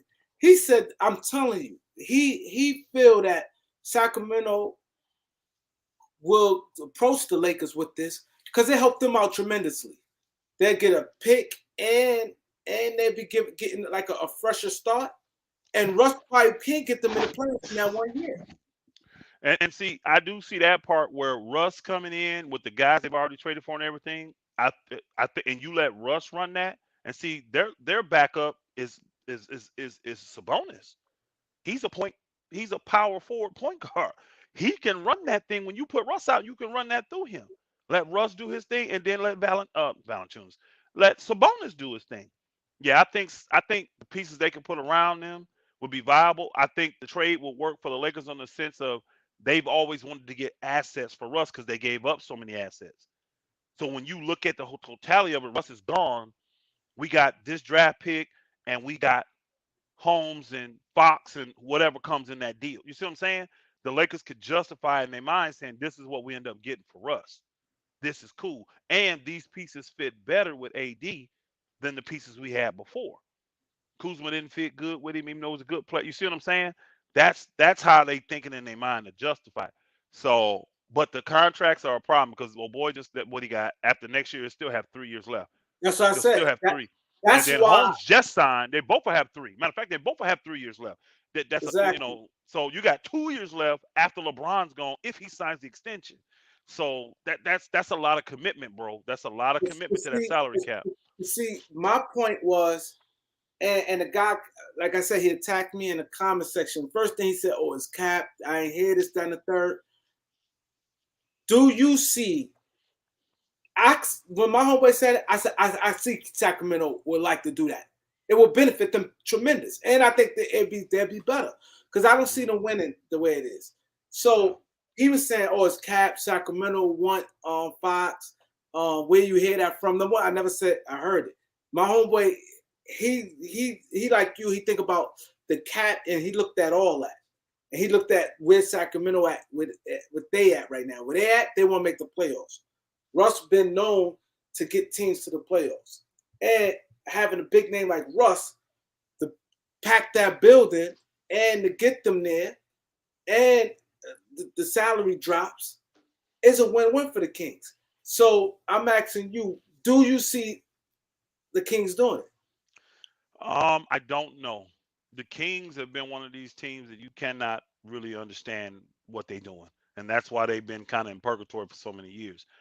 For all of us, it kind of makes a lot of sense for them, you know, to give them the freedom they need, maybe the possibility of making the playoffs, get into the playing game, whatever the case may be, and then having a whole bunch of flexibility the year you want it in 2023. I don't know, but the Kings, they claim the Kings are mad at the Lakers.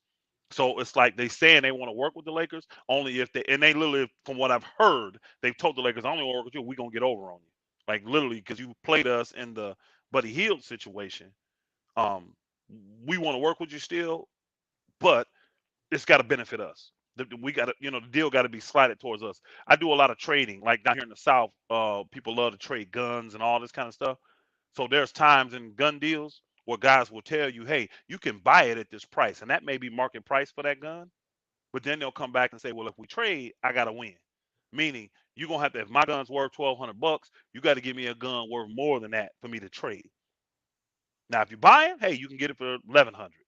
But if you're trading, I want a 13, 14, $1,500 gun if I'm going to trade. That's kind of what the Kings are saying to the Lakers. I don't know that to be 100%. That's what I'm hearing, just from what we're all hearing out there. But I don't know. I can't sit here and say that's a good thing for the Kings. And then here's another thing we ain't thought about, Kareem. When you go into these negotiations, there could be, I don't know this. I don't know this for a fact. It's been just put out there like a lot of stuff. Let's just say there is beef between, and ain't no beef, but like say LeBron is tired of AD and getting hurt. Because I ain't gonna lie, I saw on LeBron's face that last injury. I Yeah, didn't like LeBron's body language. yeah, He yeah, was frustrated. And then yeah. when he got to the conference, I was like, ooh, he really You know what I'm saying? It's like, I love this dude, but I can't depend on this dude. And just because I love him personally, I can't sacrifice my legacy for this. So LeBron could be coming to the table twofold with Clutch. This is the demands we got to move forward, blah, blah, blah. And then on the side, hey, look, AD ain't making it. We looking to move AD. You see what I'm saying? Like, can we get a deal for AD this summer? Without, you see what I'm saying? It could be one of them scenarios. I'm just saying, I don't know. I don't know. But what if that's on the table? Then you looking, okay, what are we looking to do for these next 2 years to really get LeBron to win? That could be what the Lakers saying. That could, because they with AD, he ain't gonna be there. He ain't gonna be there. So then they may look at that Fox deal and say, well, he doesn't resign for 2023, so the cap space is not that important anymore. What can we do to maximize these 2 years we have him now? And then they go LeBron and say, can you win with if AD healthy and we bring in Rashawn Holmes and De'Aaron Fox? You see what I'm saying? And LeBron look at that, because you know LeBron, I'm gonna tell you now, from what I know from LeBron, he'll look at that and say, De'Aaron Fox is a little bit like Kyrie, a little bit. Because you know, he's already proven he can win with a guard like that. D Wade, Kyrie. Now I'm not saying De'Aaron Fox is Kyrie, y'all. I don't want to hear nobody saying he'll compare De'Aaron Fox to Kyrie. De'Aaron Fox can get buckets though. Inside, outside, mid He go range, hard. hit the He go three, hard. and he gritty, he He gritty. gutty. So I mean, them the kind of cats he like rolling with. Now, do you want De'Aaron Fox in a max deal? I don't know. Do you? I'm saying I don't know how them negotiations going behind the scene, but these are the type of things that are brought up and are said. So on paper, does the deal look like it could work? Yes. But all things would have to fall into place. All things would have to fall into place. Yeah, that was just my point, because like I said, people don't You know what? Hey, understand. Kareem, you know what people hate, Kareem? You know what people hate? They hate these. They hate the thought of different scenarios. Then they get that in their head. And then when it don't happen, they want to act like you said, your sources said it was finna happen and blah, blah, blah. So they could just be mad. Like uh my guy told me, my boy Bang, and he said, Elder, I'm gonna be honest with you. I really believe that a lot of people on my show, they mad at you, bro, because of that Westbrook thing. And I just had to laugh because again, it's my prediction. I'm believing from what I've seen from the Lakers that they were going to move him. I really believe they had a plan A, B, C, and D, right? And when you listen close, they did. The problem was nobody wanted to take the PR hit for moving a Russ. Front office didn't want to take it. Palinka didn't want to take it. LeBron didn't want to take it. You see what I'm saying? So, but folk were mad at me, bro, because hey, I'm a Laker fan. I wanted that booger gone, man. I wanted him gone.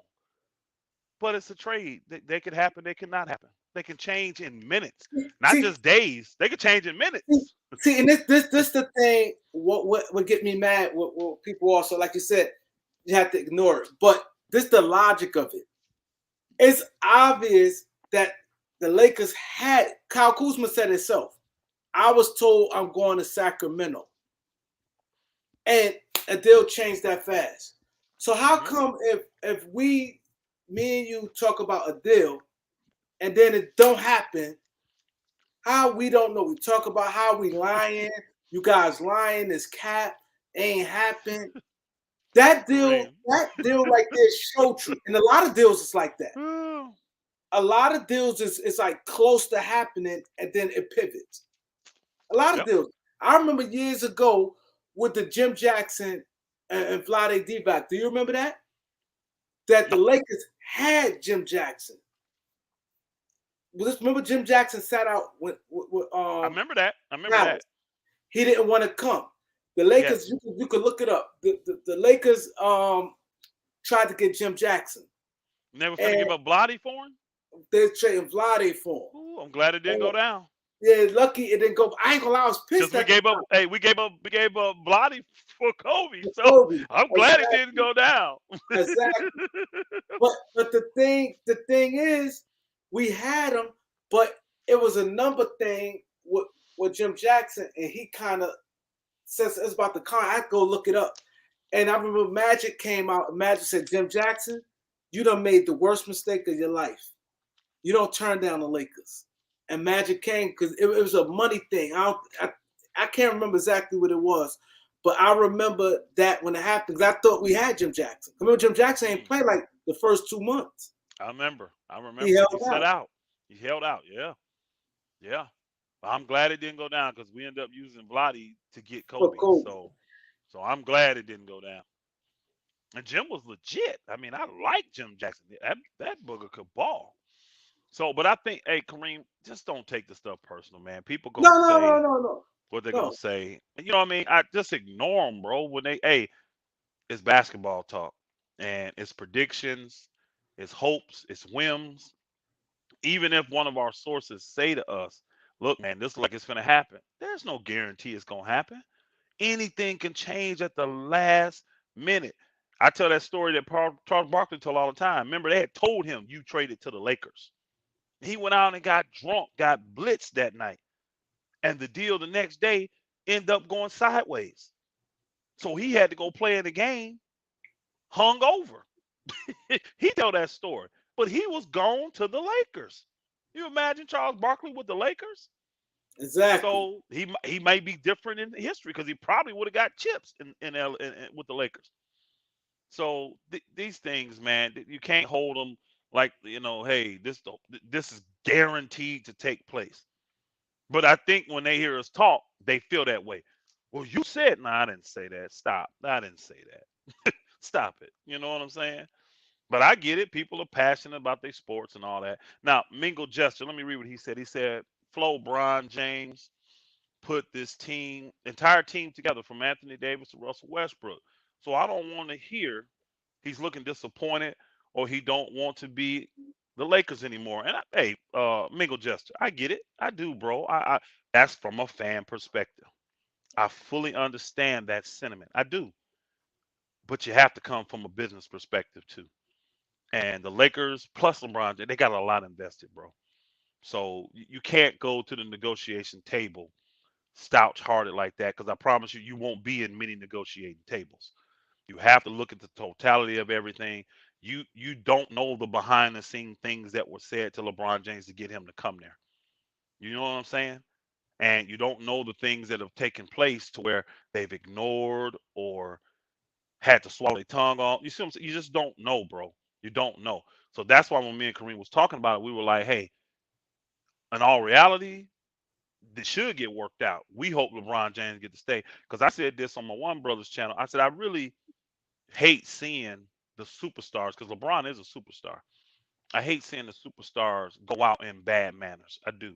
I really think they should be able to go out in good lights or the way they desire to go. I Yep. don't like it when they go out in drama and injury prone. And I hate that. I ain't gonna lie. I hate seeing that for any even superstars I don't care about. I want them to be able to do what they need to do their little tours or whatever, and then walk away the way they want to walk away. And if LeBron desires to play with Bronny for 1 year and then walk out, I want him to be able to do that. I do. I wish he can pick the team he want to do that on. If it's Cleveland, go back home, or with Lakers because we here. Like I really wish it was that way for him. Because to me, what all these cats have given to the game, little things like that, I think they deserve. Just as an honor sake. And see, this is why I love the Lakers so much. They were willing to sacrifice years just to make sure they could honor Kobe for what he did in them 15 years when he won 5 chips. Really, those 10 years when he won 5 chips, right? To honor him on his way out, they sacrificed years because they paid him when they didn't really have to. But he was worth it from what he had already done. And folks say, oh, he destroyed the franchise. And he destroyed nothing, bro. We're the Lakers. You get it right. We still Um, the cream of the crop. that's right. I want to give a shout out to Joe Bond for the Cash App. He said he sent the Cash App thanking. Said I appreciate you guys for your unbiased opinion. Thank you for the Mm. Cash App. Thank you Zulu Nation also. I appreciate that. You got to read that, man. I'm going to put that in there. You got to read what he said. Want me to read it? Oh yeah, go ahead. Yeah, because I was reading his stuff. Go I ahead, go got. ahead. He said, Zulu Nation, man, appreciate the support for the channel. He said, I still say LeBron wins the chip this year. The playoffs are different. Remember, they sucked in the bubble, and two in the playoffs is less bench. I agree. And I brought that up earlier. I don't know if you were here at the beginning of the live. I brought that very point up that the Lakers do have a switch. They've shown me that. But going into the bubble, the Lakers still had a different mentality. To me, they still had a different mindset. And I don't see that mindset right now. Even knowing we're 4 or 5 games under 500, everything looks terrible, disarray. I'm not saying we can't get it. We got 23 games left. But from what I'm seeing and I'm going to start with the top LeBron, AD, Melo, Russ, I'm telling you, I don't see the mindset that's needed for them to be able to flip that switch and make major moves and do some damage in the playoffs. First and foremost, we need to be healthy. We need to be healthy. And to me, this year, it's when we get to a point where something happens, what we think is good, something negative comes back and happens, something bad. So it just sometimes you just got to kind of just wash your hands and say, hey, let's do what's necessary to rebuild for next year. I personally think I'm there. I think Kareem got a little bit more hope than I do, but I just think that we should because I want maximum pressure on LeBron. I want maximum pressure on Rob Pelinka. I want maximum pressure on Jeannie Buss to win. And if we get out and say we go to the second round and then somebody get hurt or something, that ain't max pressure because we're always gonna fall back to we turned it around. We could have I want that thing to fall off the rails. I want you there a month cleaning up that train wreck. 2 months cleaning up that train. I don't know if you ever had to clean up a train wreck before. You ain't clean that shit up in a few days, bro. No. It takes a while. And that's what I want. I want the train wreck and I want it cleaned up properly so we can come back this year healthy with a true plan and everybody on board.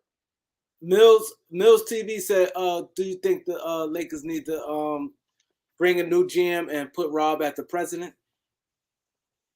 No, no. I think the way things are, you got to understand how the Lakers function and do business. I don't think anything in their front office is changing. I really don't. I don't think it's changing. People don't know how long Rob been around me. He was Kobe's agent, y'all. So the Lakers have had a relationship with him for decades. He been around. He's family. Rob ain't going nowhere. Like I was telling some folk, and they were seeing stuff being put out there that the Lakers care this and they don't care about LeBron. It's not necessarily they don't care about LeBron because I believe they do, but they're not going to let like a Rambis or Palinka or Magic, somebody that's been in the Laker family. No player's going to have the power to come in and say, "Hey, I want him gone." You know what I'm saying? It just, I mean, look at Magic. Magic said to her that what's his name, Luke Walton, is not the coach to win, and Jeannie would not give him power to fire Luke. Remember, Luke had to do it mutual. Luke literally had to have his agent go out, find him another job, then come in and tell the Lakers, "Hey, let's just split so we can keep peace in a home here." But she wouldn't give him the power to fire Luke Walton. Yeah. You think she's finna get rid of Kobe's best friend who's been a part of this work? Bro, come on. Palinka can stay there as long as he wants. The Ramses ain't going nowhere. So people that dislike him and all that, deal with it. I'm just gonna be honest, and they serious about this family thing with the Lakers. So them cats ain't going nowhere. They're not going anywhere. He said never count LeBron out. You know, After people 216. say that. People say that, but it, and see, somebody, I'm finna say something. I'm finna say something, and people will take this as a negative against LeBron. When they say never count LeBron out, I'm like, LeBron got more losses than wins. When it comes to finals and all, they got more losses than wins, bro. He don't have a history to me of, you know, I don't see this. Where is his history of taking something like this and turning it around? The closest we got is what he did in Cleveland, that D Wade year, all that stuff. Remember when he got rid of, well, they traded half the team? The, And with J.R. Smith. yes, the Lakers dumped a lot of their players to make sure they had room for LeBron. Again, they stayed healthy. He had young guys, and they were in the East. But they got to the finals and got swept. Or what, it was 4-1, something like that. They didn't need to be there. They want, you know what I'm saying? So this type of train wreck, and I haven't seen LeBron. Okay, he had that type of train wreck the first year, right? He had that type of train wreck the first year when he came in, wanted to get AD, lost all the young guys. What ended up happening? He said, "I'm activating playoff mode," and we had a losing record, and he got hurt. You know, came back. It just bubble year, turned it around. The next year we do okay, but my boy's injured. This year we get the super team. Look where we at. You know what I mean? Look where we at. We're below 500 team. So, I mean, I don't. I understand these people that love LeBron and watch his career closer than I have say they've seen him do the craziest things. You know what? My guy Ticket, I was on his thing today. He says, man, there's a good chance Lakers can make it to the West Conference Final. He done flipped. As you know, he been dogging the Lakers all year. But he watching this thing closely, like, man, that stuff Elder been saying. Man, I can see this. They get healthy at the right time with LeBron them. You get Kendrick Nunn, AD back. Now they got a full roster. Maybe make one move to get a quality wing in the buyout, man. Then you get the right, say The right Phoenix, matchup. you get the right matchups. He said, I'm taking a healthy Lakers over Phoenix without Chris Paul. But I'm Chris Paul taking a gonna help. be back though. Chris Well, Paul's it ain't coming back. guaranteed. It ain't I, I, guaranteed. I think he coming back. Like looking at his I injury. hope he do. I hope he do. I hope he do. But the way he broke it down, it made sense to him. Now I was on the stream. I didn't get in on that. I didn't say, yeah, I agree, Ticket. I didn't. Why? I don't see the Lakers like he do. I'm talking here. I'm talking mentals with the Lakers. I'm not seeing the mentals I need to see for them to win a chip. When all them cats out there, I ask again, who's the closer for the Lakers? And please don't tell me LeBron, because I'm gonna go to all these games that we done lost. Say, where was he? Where was he? We got way more losses than wins, and a lot of these games are close. We did the blowout stuff early in the season. Remember, we weren't giving the effort. Lately, last 20 games, it's been close games, and we ain't won them. Oh, you can't blame LeBron. I'm not blaming LeBron. I'm asking who's the darn closer. What one guy said you pushing a lot of buttons. I I guess don't because care. now that what you saying with that, and this guy said it's only actually 2 losses. The only 2 losses I actually will count in the Miami ones. Other than that, LeBron dragged those teams. And see, that's what a LeBron lover or a person that's pro LeBron will say. They will discount. Look at this. He's got 5-1. I can't even get my thing to go right. 5-1. He got 6 finals losses. But because he dragged the teams there, they don't count. Again, if you like someone, you elevate things that are important to you to make them look better, but then you diminish and downplay the things that make them look bad. That's exactly what I'm him. That's what you just did, bro. I only count 2. Well, unfortunately, bro, it don't matter. You know what I'm saying? It just don't matter. And see, that's the thing. See, over here, see, they fail to realize we have to be truthful. See, that's the Yeah, thing. And yeah. and like you said, you can't say, okay, it's actually 4. He's 4-4. You can't say that. No, he's You six. can't He's say that. 4-6. He's He's four four and and six. six. It's just a fact. Yeah. It's just a fact. Quick, we don't diminish the championship he won.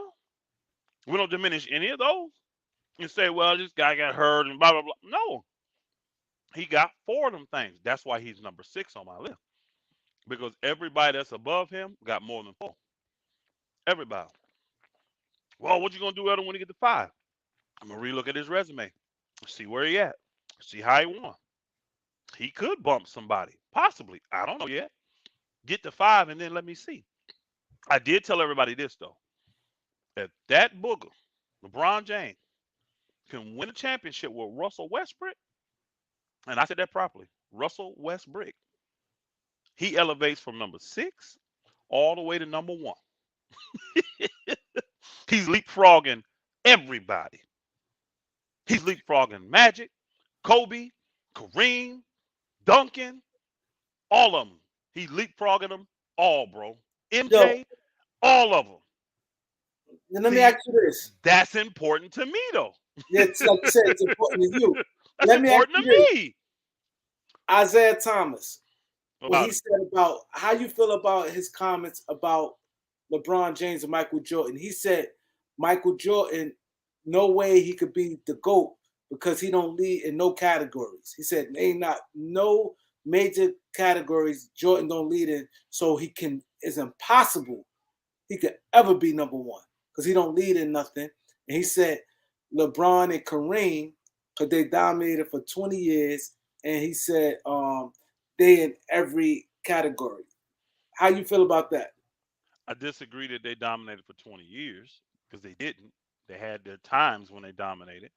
Because you can go back to Kareem and say, oh, he won that chip early. But then what happened in the next 8 years? In his prime, Kareem didn't win nothing until he got with Magic. You see what I'm saying? 8 years of his prime didn't do nothing until he got with Magic. So he didn't dominate. You see what I'm saying? Individually, but as a team, no. Um, Same with LeBron. He didn't dominate 20 years. He's got 4 chips in 20 years. That ain't domination.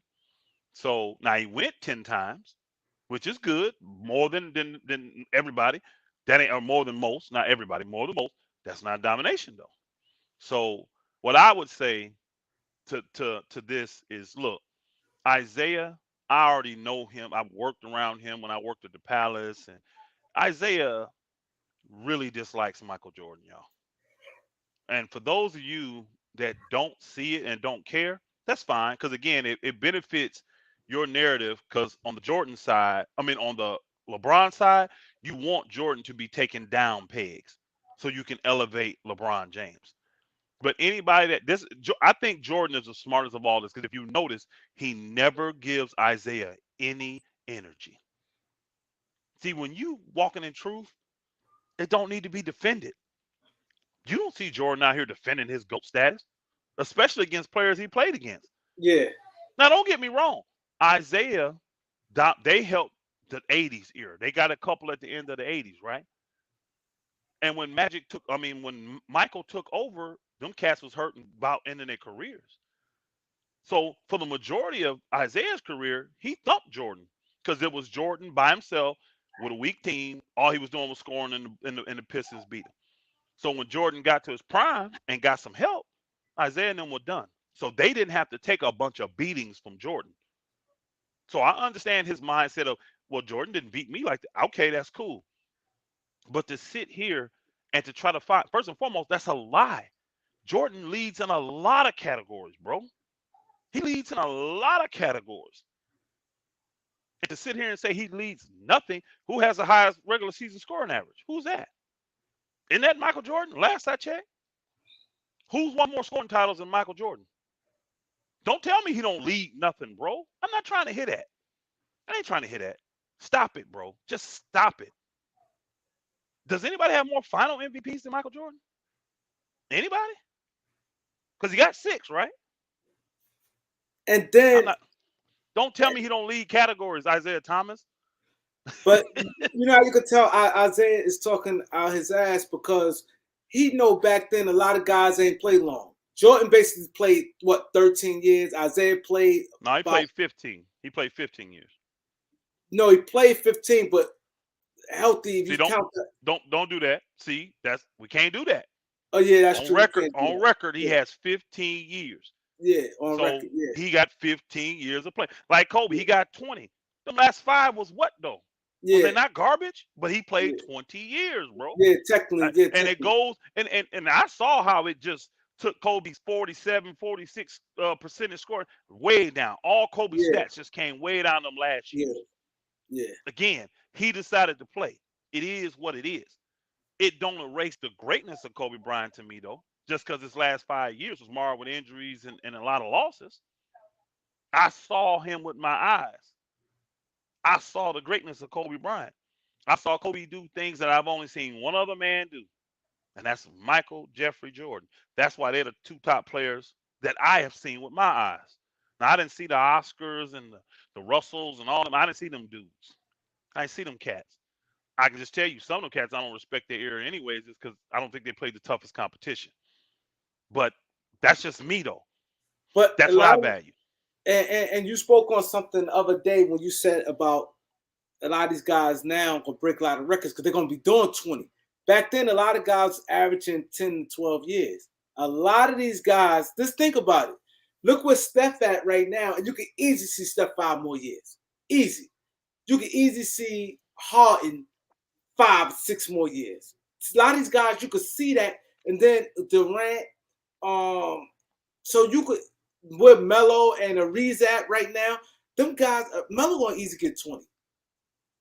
Dwight Howard. So you can see now guys playing longer. So a lot of records going to get broke. And then a lot of guys stepping in, putting in that work. Look at Luka from the gate. Look at Luka's stats from the gate. I look more at those cats because these older dudes, I don't know how their drop off's gonna be because they're not in the shape that LeBron and all them is in. But we'll have to see. And the injuries are racking up. And once you get them, the older you get, the harder it is to recover. One could end your career. So the KDs, the you Yeah, he got knocked out. He be back. He be back. But now a lot of guys play longer than they did back then. A lot of guys play much longer. I don't know why my iPad does that, Kareem. I don't know. Like, seems like it does that. I don't know why. They go out and come right back. I don't know what. I'm in a hotel. I got good Wi-Fi. I don't know what's up. But I don't know about the guys that's playing currently because a lot of them got injury issues. I don't see them making it 19, 20, 18 years. I really don't. So we'll see though. I could be wrong. I don't know. I Hold don't up, know. a lot of guys like, oh, they're gonna get. I Like ain't gonna the say like the Currys, the KDs. I'm talking about the older Kawhis, the guys that are older. no, not Kawhi. I don't, but I see Kevin Durant easy, easy. Easy. He's been hurt every year for the last how many years? Yeah, but you don't think he gonna get 18 years? I I think don't. so. I don't. How many years he got now? How many years KD got now? Like 14? I mean, if he's at 14, he may make it to 18. I don't know though, because when you get older, bro, it's so much harder to recover. And KD a baller, don't get me wrong, but you could have one bad injury and it's it. That's over for you. You know what I'm saying? It's over. So, and I don't wish that on none of them dudes, even though most of them cats I don't care for. I don't wish that on them. I'm just saying I don't see them having that longevity like a LeBron, because LeBron's gonna probably play 22, maybe even 23 years. I don't know. I don't think he'll play that long. Well, he's gonna be in year 20 next year, right? Say his son. Let me say this. Oh, next Say year is 20, right? yeah, next year's 20. If they re-sign him, hold on. Yeah, I think 22. If the Lakers re-sign him like we said, that's year 21. Then he leaves to go with his son, so that's at least 22 then. Yeah, 22. Minimum, Yeah, I see 22. minimum of Yeah, 22. So yeah. yeah, I see him doing that because he wants to not just beat the Kareem record. I think he wants to shatter it because he knows there's guys like Luka and Trey Youngs and all these Yeah, jump. John Morant's. These cats is coming, bro. He knows these dudes are coming. So he yeah, don't want to just break the record. He wants to shatter that thing. yeah. And basketball is not moving back more to the 90s. You know, it's still. I thought, even though I don't agree with his top 10 list, I thought Kenny Smith made a very good point, right, about the difference in basketball and ears. He said when he came down in basketball, you had to turn your back, right, because of the hand check. So he could only see a portion of the court. Now, because there's no hand check, guys can come up the court facing you, seeing the whole court. He said they have no idea how much of an advantage that is for them. But everybody in his era, our era, if you play point, by the time you got to the half court line, you had to turn around and Like you had this. to back. Yeah, you had to back down. You had to back people down and look. And think about it though. This side over here you can't see. You can see this and that, but it still impedes your vision of the court. But that was the whole goal of it. Trap you on one side, force you to do your offense here. You see what I'm saying? But Slow it down. Go but ahead. it's funny you said that though. It's true. Because back then when we was coming up, they teach you when you dribbling, we had drills going like this, up and down, up and down. Yeah, Now the drills is like this. Cause my son and them, they just had practice yesterday. Everything like this. yeah, We was like this. yep, Turn like John Lucas. You know how John yep, Lucas dribble. John yep. Lucas dribble. And as a defender, You were taught turn them, make them turn, make them zigzag up and down the court. Why? You're impeding their vision and you're tiring them out. Today, you can't do that because if you try to block in front of them, they just hit you and it's going to be a blocking foul. So it's just the game is just so different. So he was saying that's why he's not surprised all these records are being shattered and broken and all of that because his top 10 really was giving homage to the old players. He had a bunch of old centers like the Bill Russells, the Wilts, all them cats because he said I thought they changed the game. When you're telling them you can't dunk and you can't this, see to me, I'm not giving them extra credence to that. They saying you can't dunk because your competition can't compete on that level with you. I don't give like Wilt and them credit for the lane being widened and the dunk stuff. No, that shows how much more superior you were over your competition. It wasn't an even playing field. You weren't playing against the best players in the world. So I'm not saying you wasn't great, but I'm not giving you credit for something like that. Because why would they say you can't dunk? Probably because 80% of the league couldn't dunk anyway. So you got an unfair advantage for doing it. You see what I'm saying? It ain't because you revolutionized the game. Because let's be real, when the athletes caught up with it, what are we doing? Back to dunking now. The lane got wider. Why? Players got bigger. You needed more space. So he elevating them, saying they changed the game, and I'm saying no, they didn't play against the top level competition. And other folks said because of not slave, but because of racism and all that stuff, that these guys went through more. Now mentally, yes, mentally they went through a lot more. But the physicalness on the court, think about Kareem. You know this. These cats play every day. They play NBA games, exhibition games the next 2 days. NBA game, exhibition game. These guys traveled all over in cars, all this kind of stuff. So it was different back then for them. It was very, very different. But look what this guy said, and this is something I it gets to me when people think this. He said, I don't know. See, you can't go by highlights. He said today's age of people more talented at every position. It's not because the center position is not more talented now than it was back then. That is false. Then he said, go ahead. Then he said back then it was a lot of scrubs in the mix. Like, see people look at if you're a basic game, like a guy like Alex English. Alex English was a beast. But they'll look at him and they'll laugh. Like today's player look and be like, come on, he'll get killed. He was super smart. He was smart. He had them big shoulders. He's smart. He could shoot. And he knew the game. He had good footwork. He knew how to get his shot. He knew how to cut to the basket. He got a lot of cuts to the backhand layup. He got a good turnaround shot. They look at that being, oh, they'll get killed. Oh, he ain't athletic enough. Oh, he ain't this, he ain't that. And so they said a lot of scrubs. Like, who was scrubs? But again, they would name names that are not highlight names. But when you play the game, oh, this guy could play. This dude was good. Like people, Craig Elo, like that's a scrub. Bro, that Booker could play. What are you talking about? Dan Marley could play. What are you talking about? But because their names ain't as popular as the guys they're talking about now, they say they scrubs. What about Alex English? Here's a stat that a lot of folk don't know. You rate everything by decades, right? If you go and look now, you can Google which NBA player scored the most points in the 80s. Guess who it was? Alex English. He scored more points in the 80s than any player in the league, bro. But he's a scrub in some of your eyes.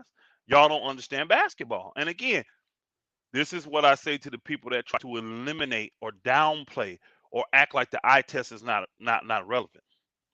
You have to see guys play.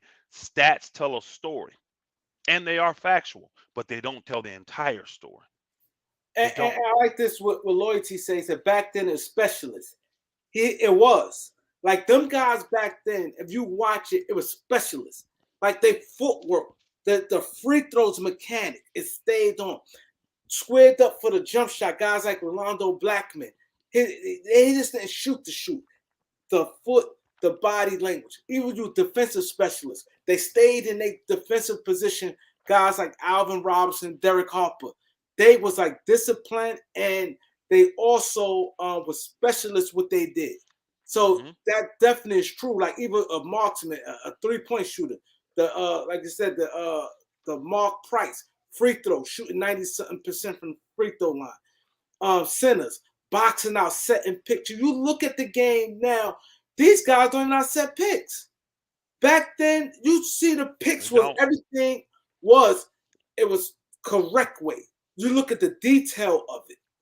You watch Alex English play. He never did everything. He watched his foot, took his time, turned, boom. They ain't waste dribbles. You ain't see all that wham. So that's why a lot of times the guys today they look at and they think these guys bums because they don't see all this.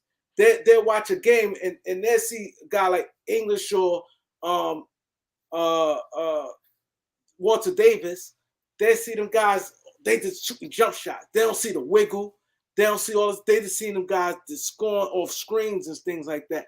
And they call them guys, they be like, come on, look who Jordan played against. Them guys will kill you. Kareem, I'm gonna tell you this quick story, and I'm gonna go back to what this guy said about scrubs because I think a more proper way to present it, and I think this is accurate. You may disagree, but I think it's accurate. The guys today, they're definitely more athletic and they're more skilled. I would agree with that. But their IQ is not even close. Their understanding of the game, inches and angles and passing, they don't know back screen. They don't know none of that stuff.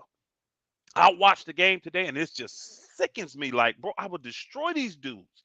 And here's how I know I will destroy them. I don't just say it. I've actually done this. Now I'm in my 40s. I was working this years ago. I was working, well, not too many years ago. It was before the pandemic.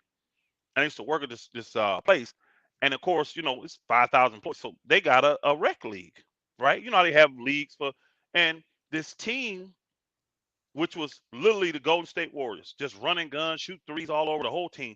They had won 5 championships in a row, right? And they said they heard, I don't know how, they heard I could play. And I'm like, bro, I ain't played in years. I don't play no more. That don't interest me. I'm not interested in going out here destroying you young dudes. Man, we won 5 chips in a row. You can't do nothing with us, blah, blah, blah, blah. So then next year come up, they win again. Undefeated, 6 years in a row. Can't nobody beat us, blah, blah, blah. Next year we're gonna go for perfection. I was like, oh hell no. Hell no. I said, I'm playing. Now I'm playing. And I'm like, they like, well, you don't really know nobody. How you gonna put it? I said, I'm gonna just put the word out. I'm not going to take nobody from nobody's teams. Y'all keep your players. I'll put the team together with just guys that used to play. I'll show you how to win basketball games.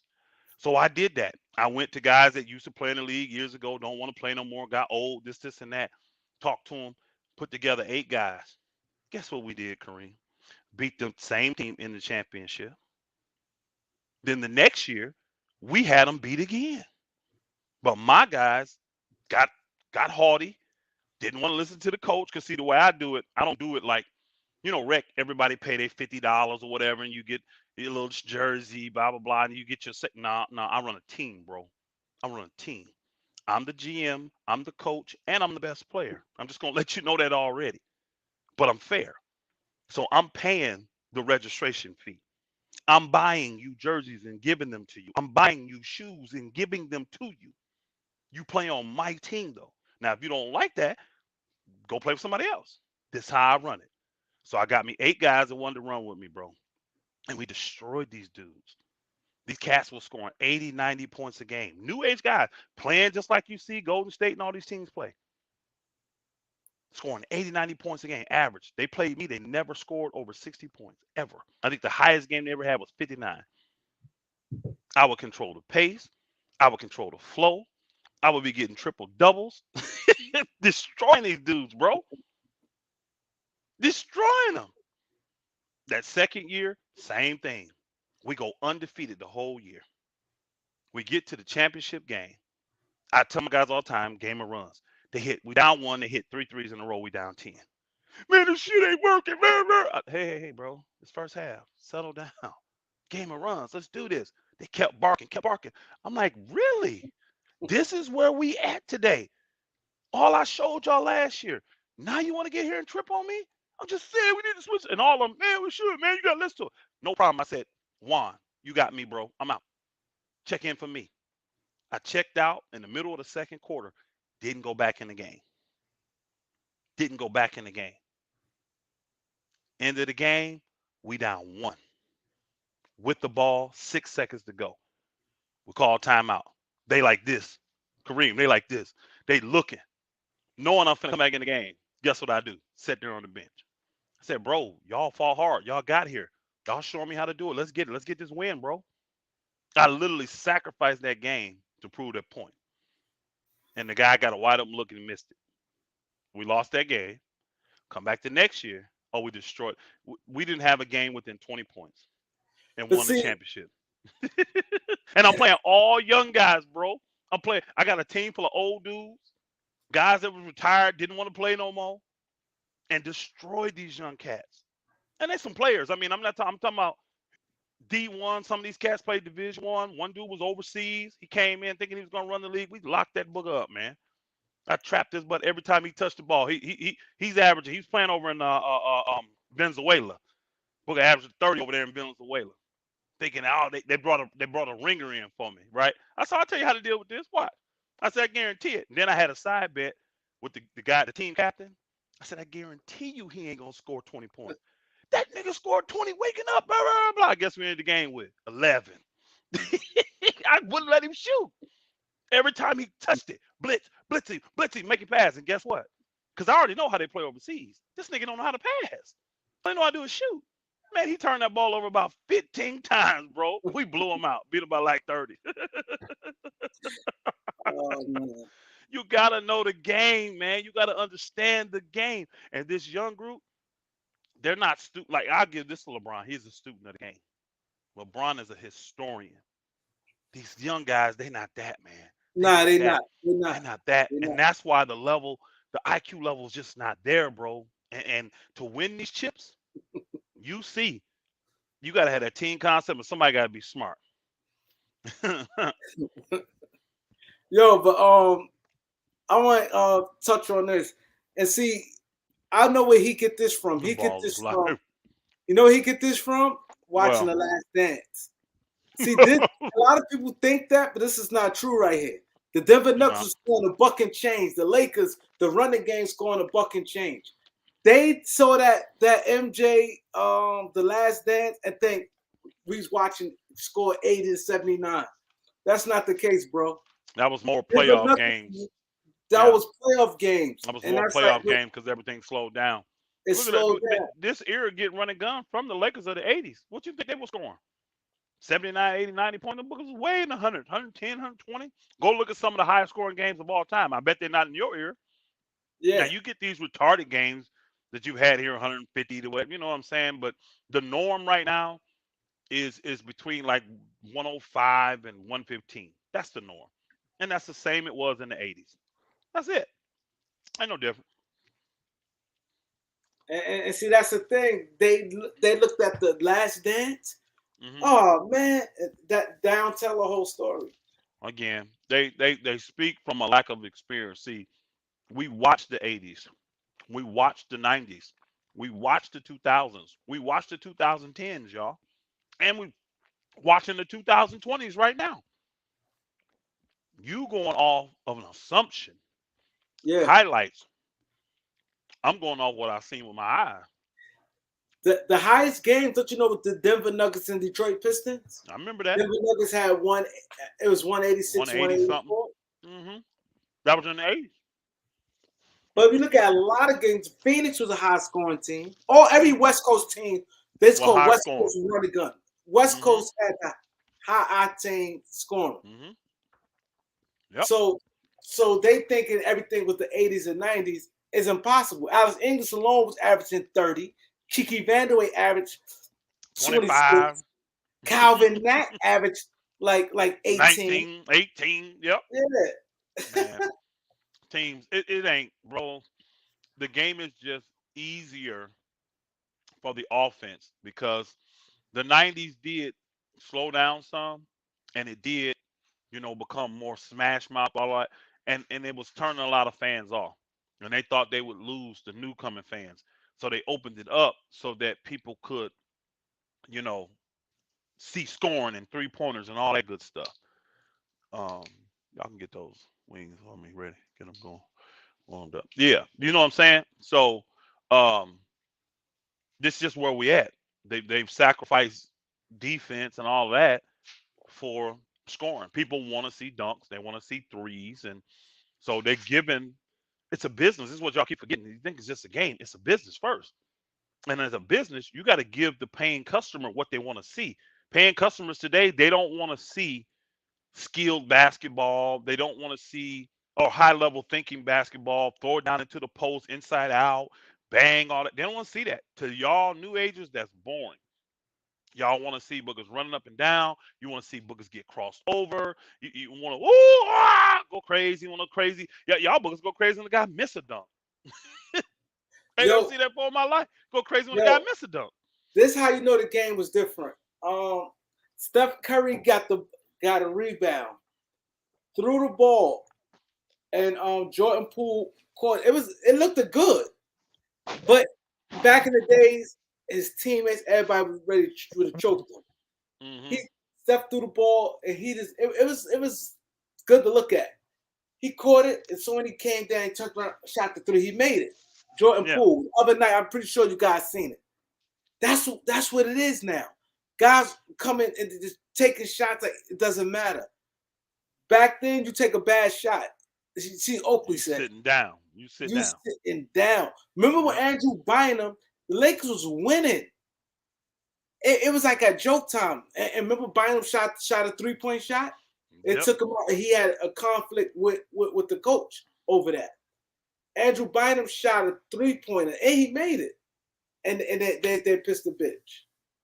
Yep. And I'm not saying that everything of old was right. I'm not. I think some of the old school ways held certain players back from their skill set. I do. Case in point, Kobe Bryant.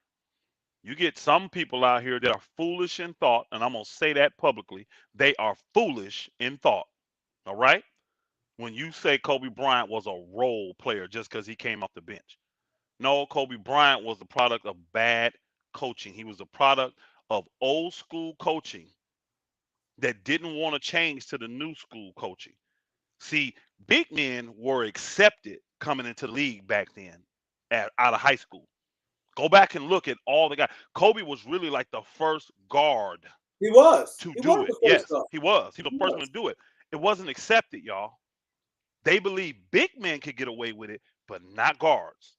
So when Kobe did it, he had an old school coach in Dale Harris who didn't believe, first off, in even playing young rookies, no matter how good they were. And even Eddie Jones himself, who was starting over Kobe Bryant, said Kobe Bryant rookie year, he was way better than me. He was way better than me. But for 3 years, Kobe had to endure bad coaching. Kobe came to the league a star. He did. All you had to do to go to any gym that Kobe showed up in Philly or any other place he played at, he destroyed the pros, the NBA players, Yo, remember as he a destroyed 17, Penny Hardaway? 18-year-old. Huh? He at the Penny Hardaway. This is why Penny Hardaway had a problem with him. And Kobe. This is why I like Kobe Bryant mentality. Um, this they had a pickup game and out in L.A. And right after Kobe got drafted, maybe like 2 weeks before the summer league game, and Kobe destroyed Penny Hardaway. But Penny Hardaway saying it's a pickup. He's not even playing hard. Like this dude, wait till the regular season. You going hard like this, it's not even that serious. But Kobe mentality was destroyed. He He went destroyed them. hard every time he got on that court. He played hard. Every And that's time. something like right now, you know what he average, you know what Kobe will average right now? And he'll shoot 50-something% from the field. So I hate Yeah, when the his people shooting talk, his shooting percentage will be much higher if he it'd played be now. way higher Much now. higher. Yeah, much higher. It Kobe would be. averaged But easy 35 points. Easy. I mean, You it count his depends on free his team, throws. and Kobe was another guy that was a historian. He studied the game. He appreciated all the greats. Kobe would he would show you his appreciation by going to you, talking to you, but then going and working on things you told him. Yeah. I mean, he's the one that wanted to work out with the Jordans and Hakeem Olajuwons and the Kareems, and if you had something he could add to his game to make it better, he was 100% committed to it. See, the level Exactly. of commitment Kobe Bryant had was insane, and nobody can deny that. They And can't. that's where the honor and respect comes from. And his drive and his physical ability is what make me put him number 2 behind Mike. It is.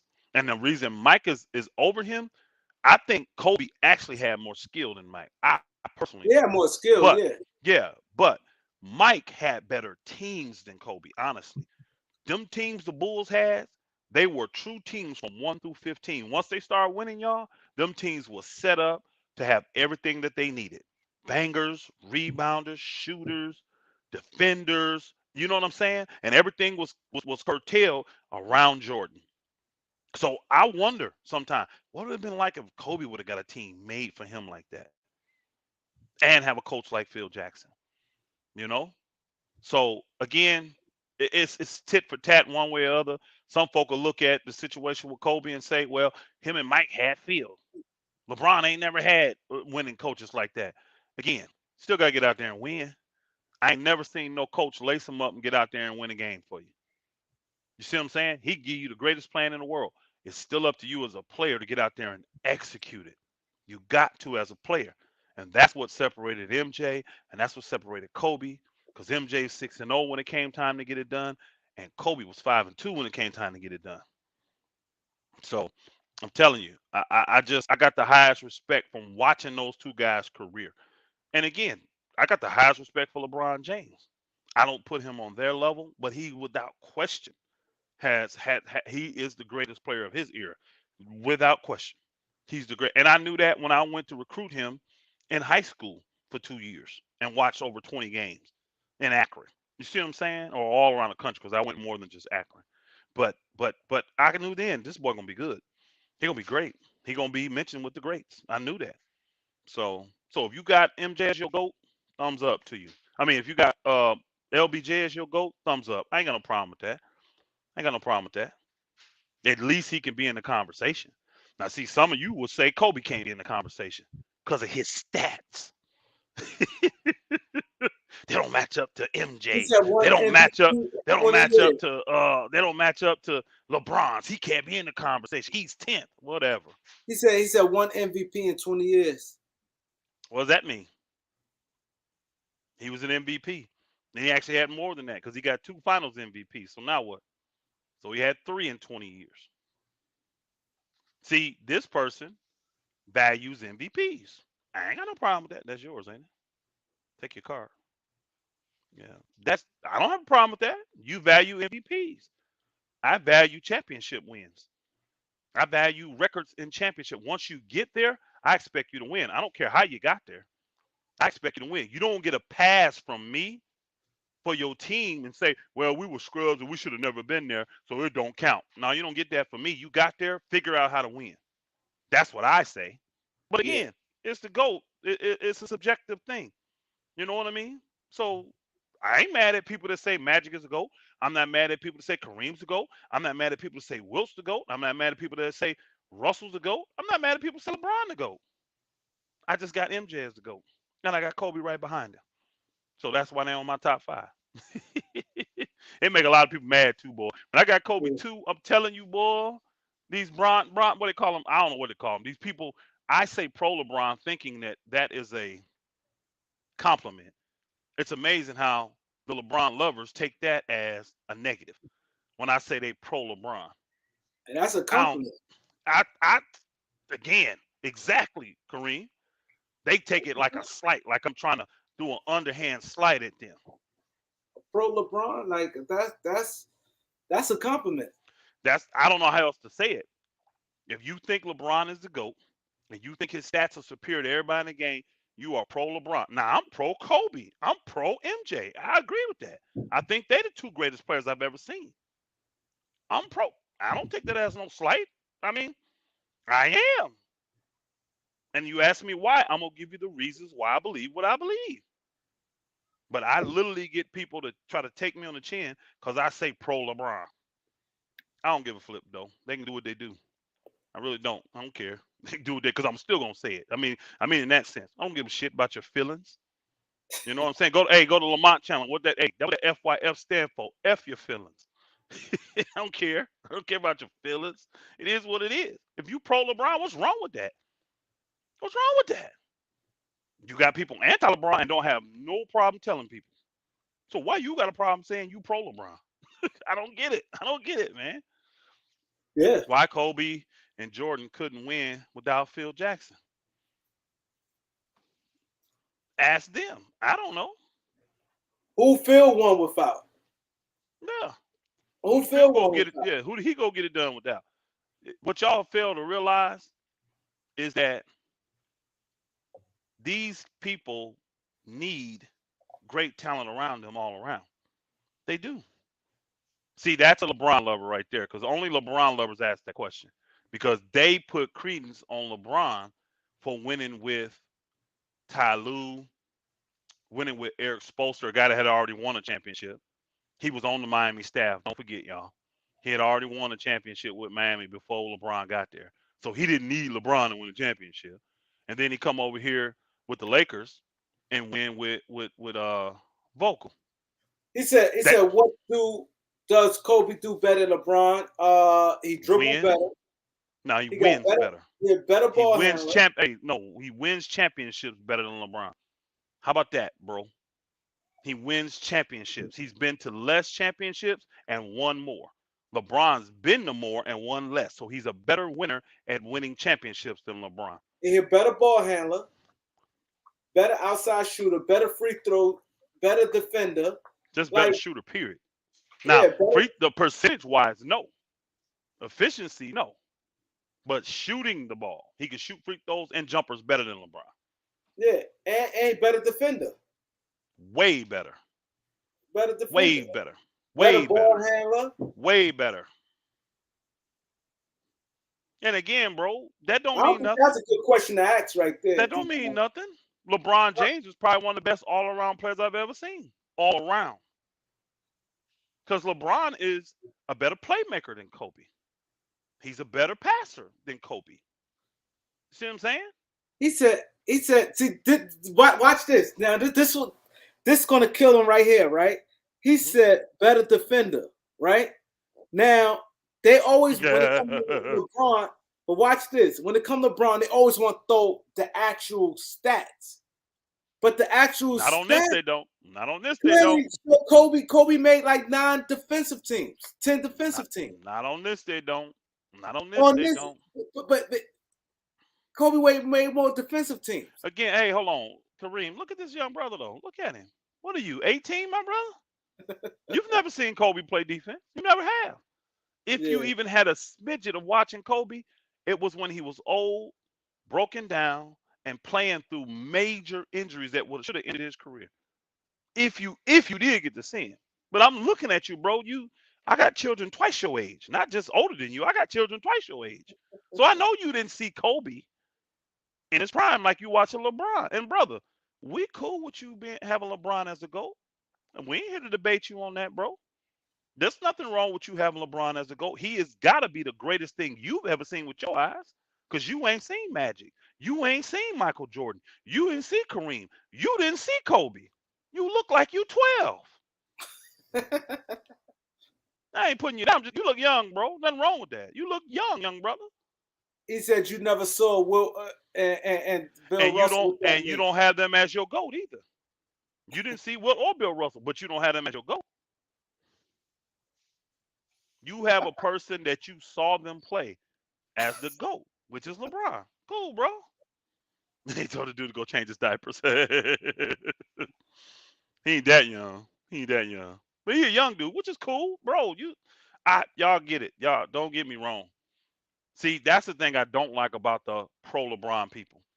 If you say anything about LeBron that they deem as negative, or you hating, you this, you that, you don't like LeBron, you a slick hater. No, bro, it's just a fact.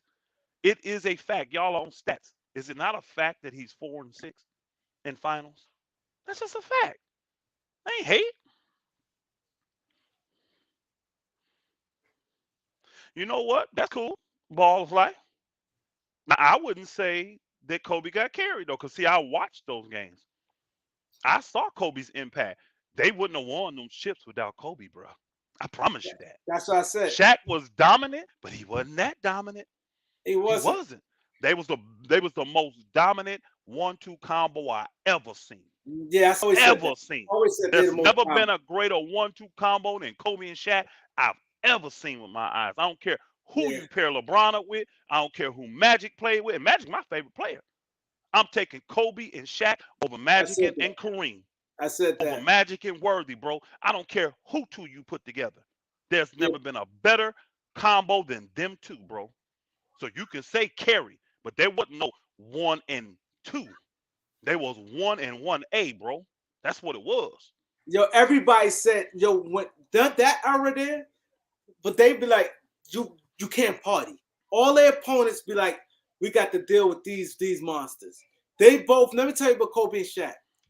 They both was mean, Yep. vicious, and attack, Nasty. all The nasty. time. You didn't get no They, breaks with him. you ain't get no breaks with them. No Shaq breaks. as a center No was plays. working, and Kobe as a guard was coming all time. You had no break with them two. None. He said People Kobe averaged hated man 25 them Lakers. points in the playoffs as a Look at that. 22-year-old. 22-year-old. That was his 4th year in the league, bro. And playing Winning, with another player. So winning chips too. 4th year in winning the league. chips, Well, you had Shaq. Okay. Every single person that has won played with a great player. You take Kyrie from LeBron. You think he win in Cleveland? You take D Wade from LeBron. You think he win in Miami? You take AD from LeBron. You think he win in LA? So stop with that. Stop with that mess, y'all. All good players, all great players need great players to play with them to win, bro. You got to have either a team full of just over average, above average, like the Pistons were. They had all stars. They had like 5 all-star level players on that team. That's why they won as a team. Other than that, you better have some Hall of Famers playing with you, bro. You better have some guys that's high level all-stars playing with you. Like Giannis, he gonna be a Hall of Famer. He got 2 all-stars playing with him, y'all. He got 2 all-stars. Man, you're not winning without talent in this league. What's wrong with y'all? Kobe he was a tough shot maker. Period. Nobody made tougher shots than Kobe Bean Bryant, in my personal opinion. And I've watched the NBA since the 70s. I ain't seen one player make tougher shots than Kobe Bryant. None. Not LeBron, not KD, not Kyrie. I'm going through the new age people now. None of them made tougher shots than Kobe Bryant. Has he missed a lot? Absolutely. No problem. And you'll come at me. Kobe's missed more shots than anybody in the league. And I'll tell you, LeBron turned the ball over more than anybody ever in the league in the NBA. So now what? What difference do it make? It still don't take away from the fact that LeBron's great. Still don't take away from the fact Kobe's great. Just facts, bro. Just facts. Don't facts. You can give facts without hating, because I don't hate LeBron. I just don't love him like you do. And there's a difference. and see, this is what this guy said. Kobe was so much going why he only led the league of scoring twice. Who cares? He got 5 rings. Who cares? He got 5 rings. He got more points probably than most of your favorite players. Now, I'm sure you on LeBron, kid. LeBron's been a consistent scorer his whole career. Bron is the model of consistency. He really is. He's the model. I saw that one stat, and I ain't gonna front. I was impressed because LeBron, his senior year in high school, guess what he averaged? 27 points a game. They went 10 years up. Guess what LeBron was averaging? 27 27. points a game. They went 10 more years to where he is today, and he was averaging at that time 27 points. That boy is he's a model of consistency. But LeBron has flaws. Don't act like he's perfect. Don't act like he's perfect. Because, see, I get some folk that say, well, y'all know LeBron doing that stuff. Would he be able to do that if he wasn't on that stuff? Oh, that's speculation. Nobody knows. Blah, blah, blah, blah. Hey, again, it's the stuff out there. Yo, you know what? This no bullshit, right? There's no bullshit. There. Man, and I'm not going to go into it. I'm really not. But I talk behind the scenes with a lot of guys who in the group chat where I talk behind the scenes. I tell you, it been. I can't say nothing because I ain't supposed to be speaking on that. But You never hear me talk about that, but oh man.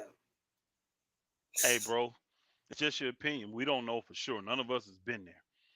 I know information that would I'm make me saying believe what I what believe. I heard that I know, in the way they but I broke don't down, know. I'm like, I don't know 100% because yeah, you have to be an that's what eyewitness for 100% testimony. exactly. I'm not giving a testimony That's why I that won't even say LeBron is nothing about on those on that stuff. that. That's why I was saying I'm nothing giving about it.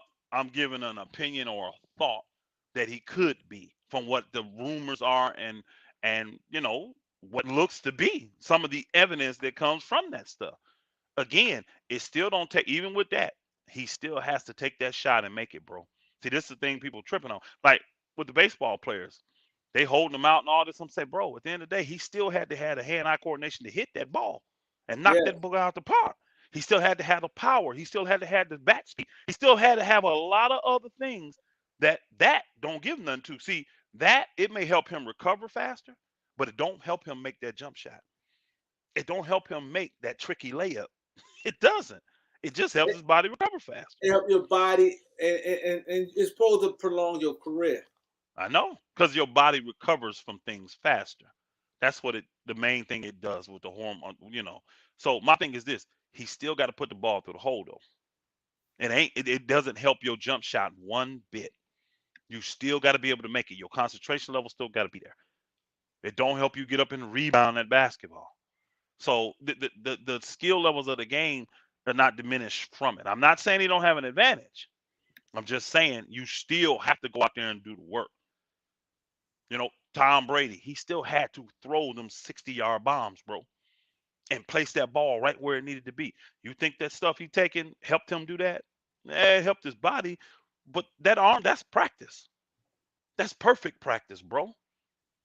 That's a incredible work ethic that gets you to that point. So I'm not taking nothing away from them on that. Yeah, I Oh agree with shoot. you, loyalty on that, man. They can't. They need Well, this. I hope they start Malik Monk tonight. you need to make sure them cats is beating up Brandon Ingram because them the main guys gonna be guarding Brandon Ingram. He ain't getting 40 loyalty for him. Sorry, bro. He gonna want to, but he ain't gonna get 40. He may get 30, but he not getting 40. He ain't going berserk. 40 is berserk. He ain't going berserk. I know he want to. Man, the Bucks trying to sign everybody, ain't they? They trying to get what these roster spots coming from for the Bucks, man? How they got these roster spots? But they's cutting people early. Remember they cut Boogie Cousins. They's cutting But they people signed the early dude the next day. Remember, they signed the one cat the next day. to a 10-day. Oh, okay. Yeah, maybe. Well, it's too late for a 10-day for the Lakers now. You can't. You got to because the first, isn't it the first, Kareem? What Tomorrow the last day for buyouts. they got to be off the team to be bought out, and then To clear be waivers by the first, right? and then they be eligible to play the playoffs.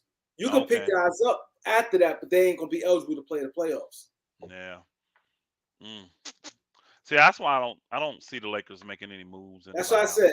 Because I don't And see nobody who remember when they were saying Jeannie said she's gonna spend the money? I'm like, bro, I want to see that. I want to see that because she'll say it, but I need to see her spend it because I see the excuses already. Well, that person wasn't really working. We didn't see what he would add. I don't want to hear all that dumb stuff. I don't want to hear it. And again, who wants to go play with the Lakers? These guys in buyouts want to win chips, bro. They want to be showcased. They want to be out there maximum games, and they want to have a viable chance of getting another contract and winning the chip. So I don't have a problem with Dragic going to Brooklyn and oh boy going to Milwaukee, and these are teams that have a much better chance right now on paper to win than the Lakers. So you going to LA, you just want to be out there. So the last question, right? Because the game about to start. And I want to ask you this. Put yourself in the owner's shoes, right? What type of owner would you be? Like, be honest, like the type of ownership you will be, like far as the money, like how, because I'm hearing a lot of people say, oh, she's stingy, she this, she that. Like, can you break down like how at the end of the day, how you should look at things as an owner? Like, well, you could touch on Jeannie Buss also, And Hmm. because you can't just throw away money. This is my logic, but I'm gonna let you talk. Um, I would become more of a student of the game than anything. Because in any level of business, the greater understanding you have, the greater power and maneuverability you have. And I honestly think even with Jeannie Buss, just because she's a bus and been around the league for a long time, I think she understands finance and all that kind of stuff. But I think she's just more of a fan of the game. I don't think she understands it and knows it. And the proof of that is all the counselors she has around her. Now, don't get me wrong, it's wise for you to have people around you that will steer you in the right way. But if you're a decision maker, you don't lean on those counselors. You see what I'm saying? You go to them in areas that you know you may be a little weaker in because they're stronger. You see what I'm saying? And that's what she tries to do. Like Rambus is supposed to be her basketball mind. The black guy is supposed to help her with the finance. Her best friend is just her best friend. You got two women that don't really know basketball. They're just fans. You see what I'm saying? And they can quote, you know, stats and stuff from players, but you can tell they don't understand basketball. Because Listen, here's the key: if you really truly understood basketball, your daddy tried to get Chris Paul. Here it is. LeBron comes in and he tells you, we need to get Chris Paul. I don't care what this contract is. He will help us win. And at that time, that would only been your second major superstar. Well, his contract's too big, blah, blah, blah. See, you see what I'm saying? If you understand the game, you see those two together gives you a great advantage.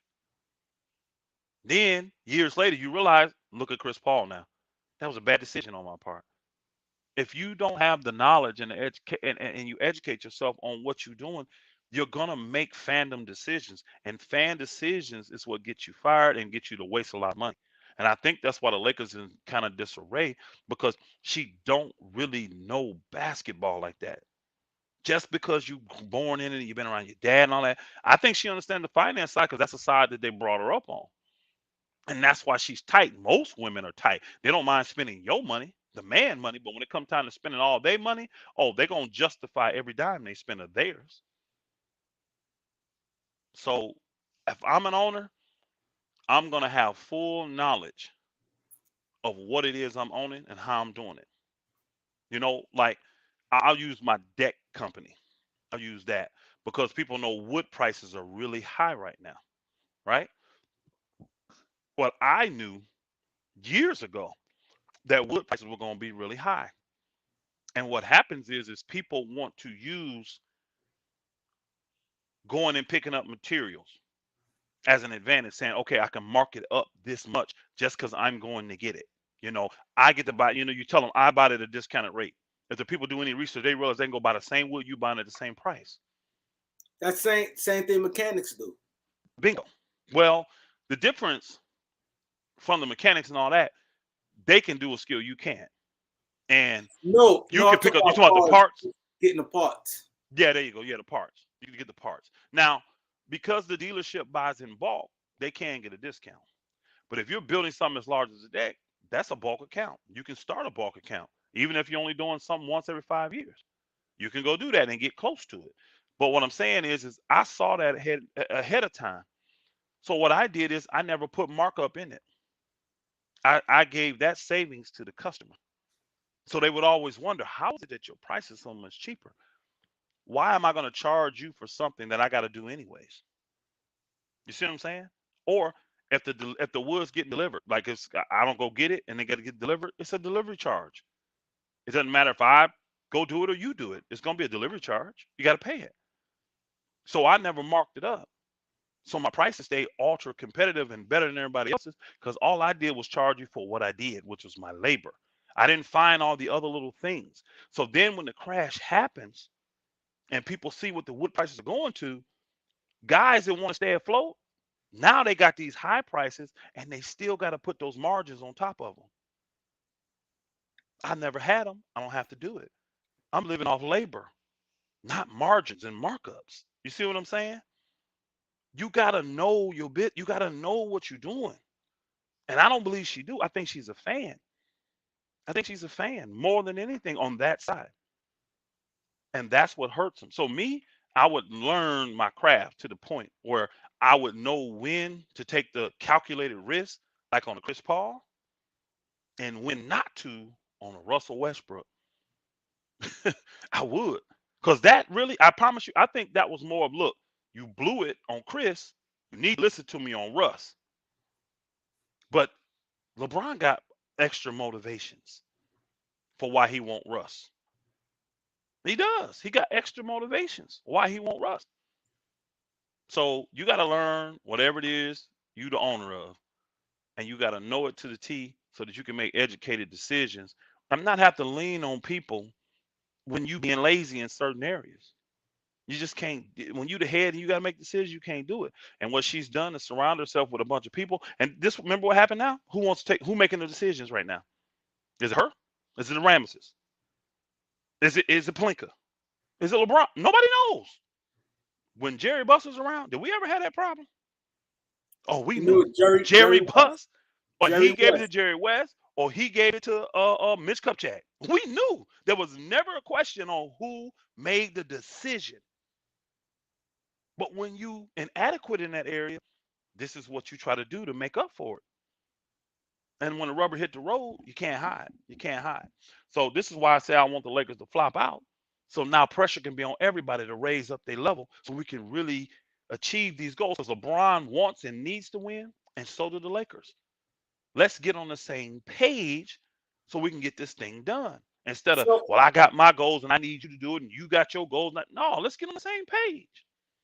so before we end it, so basically, what been hearing from you all night, you'd rather take one step back to go two steps forward, meaning if have it your way, you'd rather us not even make the playoffs where we could be stronger next year than because you already feel we're not going to win. So instead of just playing, go 6 games in the first round, lose to Phoenix, you'd rather that. Hey, you old enough to know that song. You gotta know when to hold 'em, know when to fold 'em, know when to walk away, know when to run. See, the Lakers need to be running right now. You better count your money sitting at the table. Well, you never count your money sitting at the table. You see what I'm saying? Bro, they got to know it's time to fold. It's time to fold, bro. Because this is a money pit. You putting money in a bag with holes right now. There is no viable way I think the Lakers can win a championship this year. Now, you talk to LeBron, even in the back of his mind, if he thought that, he would never tell you that. Because his competitor in him would never tell you that. So he gonna tell you, we can figure it out. We can figure it out. I just need you to support me. I need you to support me. Then when it don't go wrong, I need you to support me again. It didn't have, you see what I'm saying? No, bro. We folding on this shit. Sorry. Now, let's regroup. You got 2 more years. If you resign, we can get this done. And I'm with you. Russ is a valuable asset now. Why? 47 million expiring. A lot of teams are interested now. And it's not A like lot of teams Russell are desperate. Bum. And then It's he's a not. big Hey, name, a 18, 8, Hall and of 8, Fame. 18, 8, and 8 ain't no joke. Yeah, yeah. It's not like he's a dud. It's just that he don't fit with this. That's all. It's a fit thing. Yeah. Not like he's a So bum. So again, you got to be wise in these situations, but you have to be tactical in your negotiations. And again, you don't know all the demands behind the scenes. You don't know what's been promised already. I got to be very clear on that. We don't know what the Lakers promised LeBron that may have him in clutch so upset. Because one thing about a business relationship, bro, if you breach that trust, if you are clear cut and you done you done betrayed them, that bro, that changes the game. That changes the game. So I don't know the things that the Lakers have promised LeBron to get him to come there and stay. If they promised it, I could tell you this: keep your promise. I'm not promising you nothing I'm not gonna do. I guarantee it. All right. So this definitely the last question right here. The game about to come on. Because I'm asking this question because our next show is we probably gonna be on air before the deadline expired for the buyout. I want Hmm. you to explain to people because when the buyout ends tomorrow, people gonna be Hmm. uproar if the Lakers don't do nothing. So I want you to explain, because you already said earlier about it may not be nothing worth it, because I don't want people to go crazy. So I Yeah, want you to explain the numbers, just the math, and want them to put. I want you people to put yourself in Jeannie Buss shoes, because don't just because somebody got money, but people, like you said, when they rich, they use their money wisely and they smart. that's why they So rich. that's why they're rich. So I want you to explain the money aspect of it, because like you said, guys ain't gonna be worth it. Like, so Yeah, it's I already pretty know it's gonna be simple. an uproar by Monday night, Tuesday, when they see nothing. Can you give them the math? The Lakers have to Hmm. cut someone, bring somebody in, Yeah, and luxury simple. tax. Yep. What they have to do, they're already over the luxury tax line, and they are repeat offenders. So that means they pay more than a normal person over the luxury tax for the first time or second time because they've done it multiple times. So the more you do it, the more you are charged to pay. Okay. Yep. So in real numbers, like say they have a player, and I'm gonna use numbers everybody can understand. Say they got a player making $1 million, right? He's on a guaranteed contract. Essentially, what's gonna cost them is they will have to let that player go, pay him the rest of that $1 million, which right now, because we only got what a quarter of the season left, so they only owe him $250,000 right now, right? That's all. They've already paid him 750,000. But at the end of the year, the league takes a total of how much you spent, and however much you spent total on your team that goes above the luxury tax, you get taxed a certain amount on that. So, like with the Lakers, this guy that's $1 million, the Lakers will probably have to pay 4 million extra dollars just to have him. That's how much their luxury tax is. So when you cut him, you're paying the 250 you still owe him. You've already paid him 750, and there'll probably be a 3.5 to $4 million luxury tax on top of that player. So you're cutting him, but you already know you're paying that. You already agreed to do it because he's on your team. So that's already in your books. But when you cut him, you're giving that up. Then you're bringing in another player. He's making $1 million too. Now you only have to pay him 250,000 because that's all that's left of the contract. It's $1 million a year. He only playing a quarter of a year. You give him 250. You pay luxury on that, not the million, because you didn't pay him the whole million a year. You only paid him the 250. So that guy that's making that, it'll be a $2 million tax hit on him. So you look at it and say, I got a player sitting at home that I owe 250 million plus 3.5, or say 3.75, so make even numbers. So now I got $4 million sitting right there. Then I bring another guy in that's making $250,000, and I got a 2.2. So that's 2.5 million I got to pay for him. So I got 2.5. That's 6.5 million you owe for those two players. And you have to look at that player that bringing in and justify in your mind saying, is this player worth $6 million? The production I get from him, can I equate it to $6 million of production? And if you can, you sign the player. If you can't, you don't. And the unfortunate thing, most of these players you can't justify that with. So that's why I kind of knew ain't no moves gonna be made. A guy like Bembry, can you justify him being worth $6 million when he averages 2 points and 2 assists, and you see what I'm saying? Maybe 4 points. You see what I'm saying? Can you justify it? Is his defense worth $6 million to you? That's the raw tax of it. And then if you make multiple moves, that $6 million could go to 12 or 13. Real money. Real And think money. about it. When you bringing in players, you saying, is he going to have enough impact to what's the goal? We're five under 500. Is this guy going to be able to play well enough to get us to 500? Is he going to be that big of an ad where it's going to change the whole chemistry of the team and we're going to start winning games instead of losing these close ones? What is he bringing to the table for that? That's the stuff you have to ask. And that's why I know it's going to be hard for them to justify that. Unless they release, like say you got a veteran that's still good, and the team just say, hey, we're gonna release you, bro, and let you go see where you can play. You know, a guy that's productive out here. Because let's be real, like what's his name? With the Clippers, now he's with what's the name them? The guard, the little chunky guard, the little big dude. Oh, Bledsoe, Yeah. Eric Bledsoe. When you look at his production as a player, you may look and say, wow, 13 and a half, 14 points a game, 4 assists. Man, he's +5 defensively. You see what I'm saying? You may look at that and say, you know what? That's worth $6 million. That's worth $6 million. I'll bring him in if he gets released. Because if you listen to the players they were talking about, it was starters that the Lakers wanted. Gary Harris and what was the other guys we were talking about? Tristan Thompson. All these guys are starters on their team, y'all. So you can justify giving them a minimum contract and paying a luxury tax for a guy that can come in and start for you. But these guys like a Bembry and all these Grogic, these guys weren't playing. They wasn't starting. They wasn't doing nothing. I can't justify it.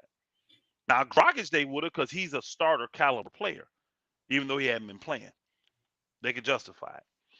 So Laker game finna come on in. Yep. So I definitely appreciate everybody for coming out. This has definitely been a great show, episode 5.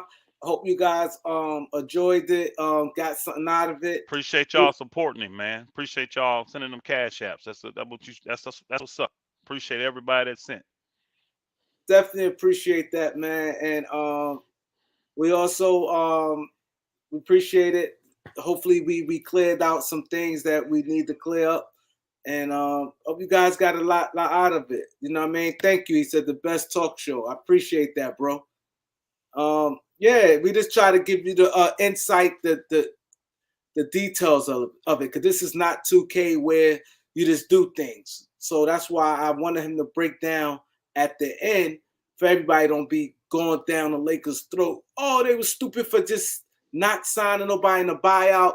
He made it clear if this person worth $6 million, and because this thing like this, before I end it, she spent $6 million, and let's say we still don't make the playoffs. You know how bad that would be? You know what I'm saying? Thank you, brother. I appreciate it. Money with bag with holes in it, bro. You see what I'm saying? You putting money in a bag with holes. That's all you doing. Yeah. So people that got money, they don't do that, bro. That's why they got money. Yeah. That's why they got money. Yeah, definitely. Appreciate it, Elder. Appreciate it. No problem, bro. Bullet Bob. Appreciate it. You know what I'm saying? Yeah. So we definitely episode 6 gonna be good. We gonna get y'all. We're gonna figure out a date on that, and we just gonna keep it going, man. The feedback been phenomenal. You guys seem to enjoy it. Like you want any shout out to the peoples? Man, shout out to all y'all that supported. Shout out to all y'all that come and hit the like button and subscribe and tell your friends about it and share it and then support the brother by being here first and foremost, and then support the brother by giving a little bit. Um, I think you're worthy of his hire. He put in the work, he put in the time as a sacrifice away from the family and doing all this kind of stuff to entertain your flesh, because that's all this is. He's coming in, giving you stuff you want to hear, entertaining your flesh. So this is why I support him. You know what I mean? I like what Brother Kareem is doing. I love the aspect of it, the educational side, because I think if you understand something, you can appreciate it more. So that's why I want to drop the stuff that I know. Some people appreciate it, some don't. It is what it is. But if you're going to be here, you're going to listen, and you're going to get from it, why not support? And I think as a whole, as a people, we can do that better.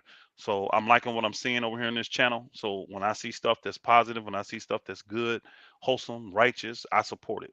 So shout out to all of those that agree with that and do it not only in word, but in deed. Well said, and thank you, Alfonso. Definitely, we keep you tuned. Check the community for it. We'll be back definitely this week. Definitely. I have to check with him. I'm be free. Probably Tuesday, right? Is Tuesday today? Like that's when it's over Tuesday, right? It's over Tuesday, correct? Actually, Monday the 1st is like it's over. Tuesday is like a day where you'll know. Tomorrow. No, tomorrow is the 28th. Yeah, today is the 20. Yeah, today's the 27th. Tomorrow's the 28th. The 1st is on Tuesday. Yeah, so Tuesday is over. Yeah, Tuesday is over. I think that's the day we should do it. Then we should do all something right. on Tuesday. So Tuesday, then. I'm here. Tuesday, yep, that we should works. do it on Tuesday. Let's that do it on works for Tuesday. me. Yes, sir.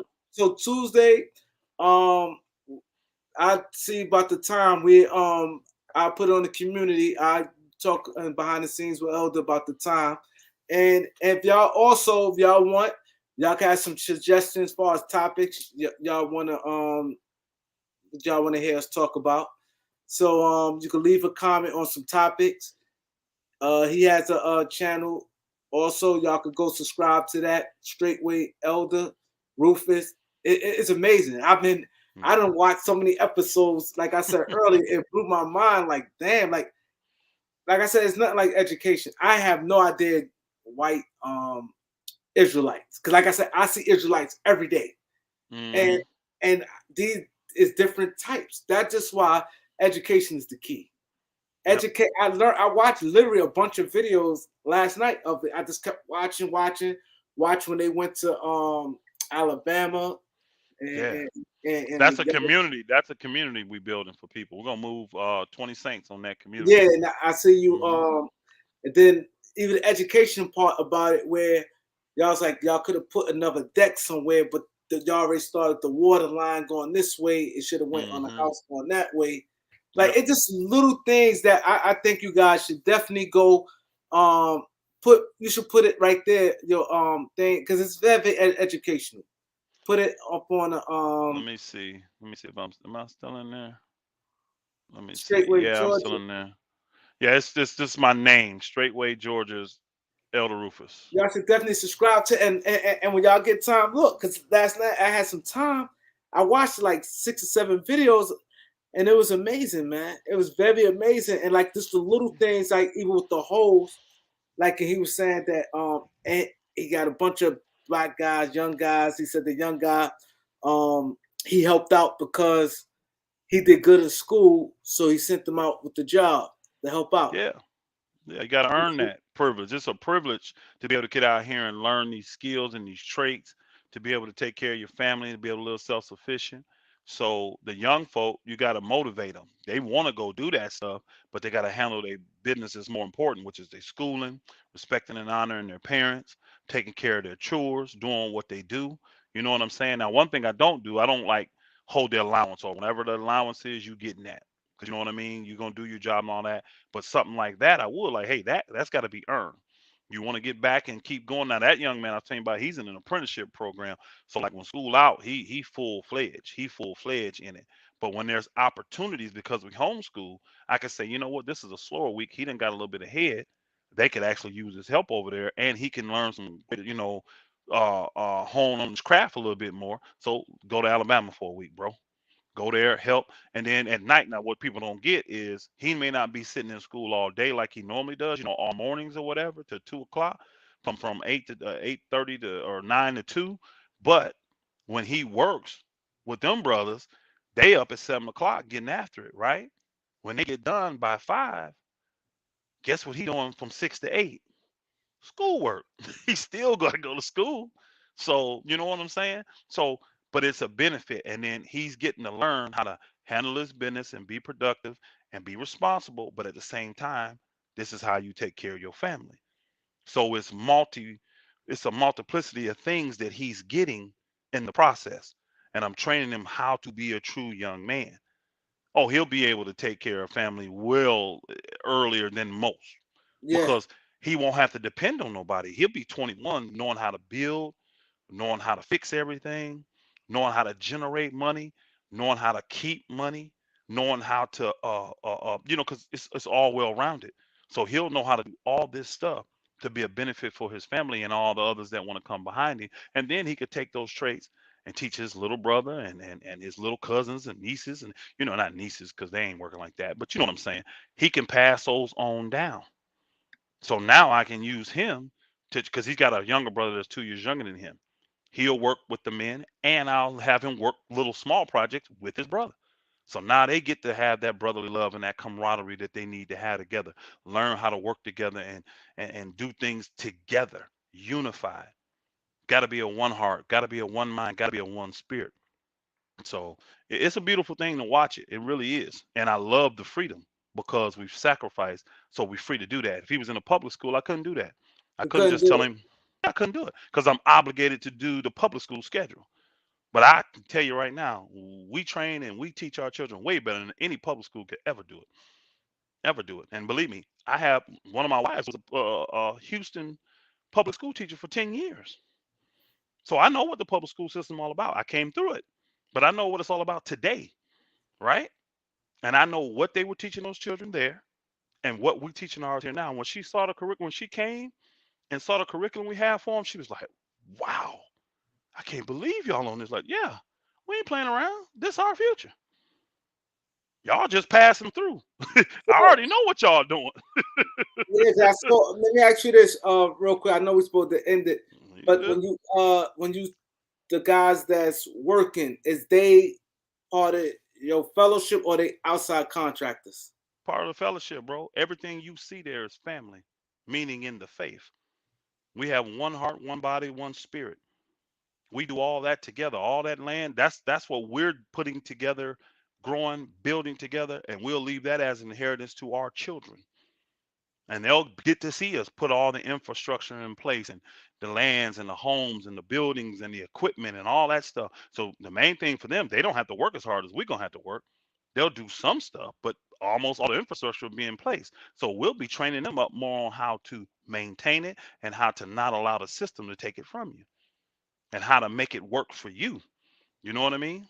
How to deal with your animals, how to deal with your gardens and your greenhouses, how to deal with the maintenance of your buildings and how to store and this and that.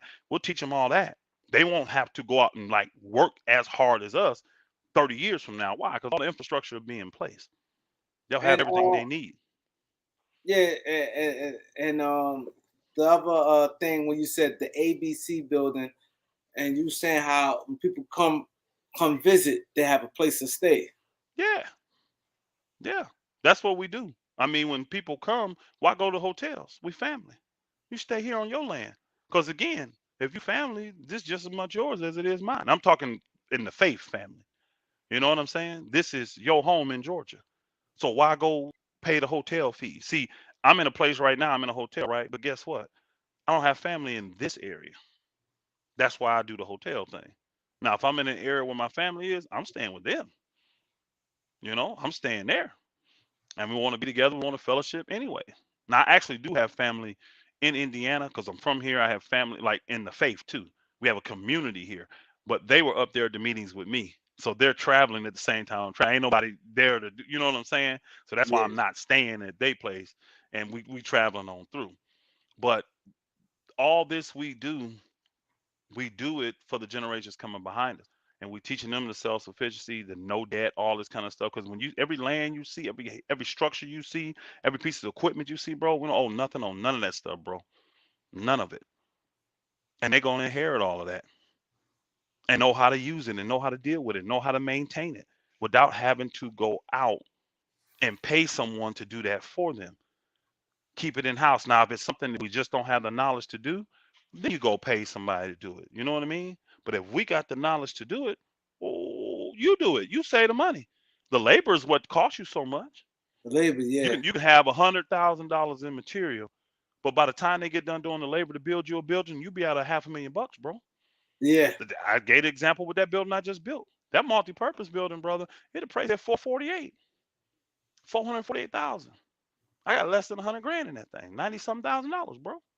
I ain't ashamed to tell y'all that's I got over with what we spent: foundation, blocks, wood, roofs, trusses, industrial, everything inside, industrial kitchen, all that stuff. I got about 90 some $1,000 in there. But it's worth $500,000 if I want to sell it, which I don't. You know what I'm saying? So that's you see how much money we just saved instead of me sitting back and I'm going to work just so I can take that money and give it to them to build it for me. No, you get the skill and you build it. Because when something go wrong now it's going to be somebody or multiple people that know how to fix it, and we ain't got to go outside to pay these absorbent prices for these people out here.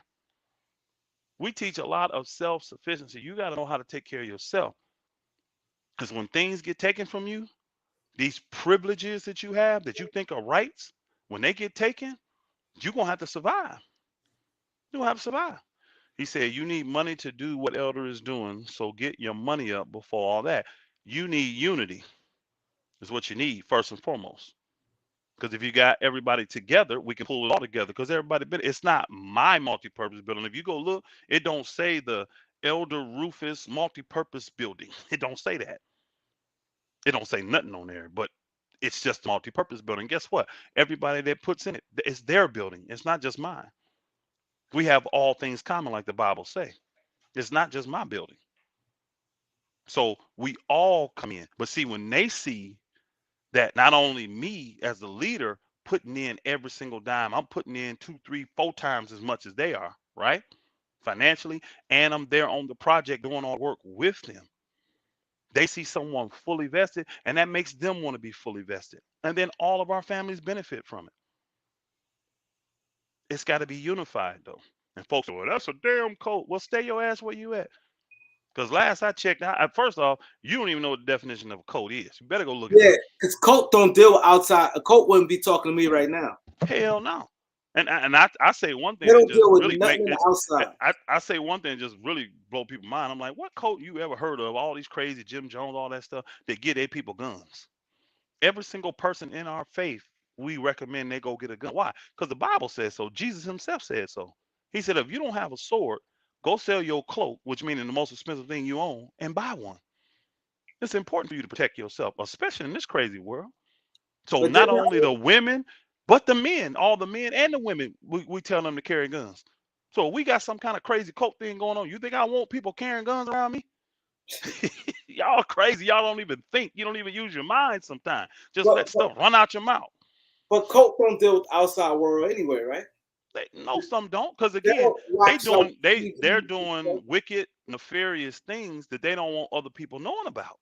Yeah. And then they isolate. They put these big fences and walls up. Everybody say, well, what about your compound? I'm like, man, where you get language like that at, bro? You drive down my street, it look just like yours. I don't even have a gate up. I don't even have a fence up yet. What you talking about, compound? I mean, I got multiple spots. You know what I mean? I got park across street here. What are you talking about? It looked just like a regular neighborhood. What is you saying? So again, let those type of people, I don't want around me anyway, because they're not going to have the mindset to get the work done that we need to get done.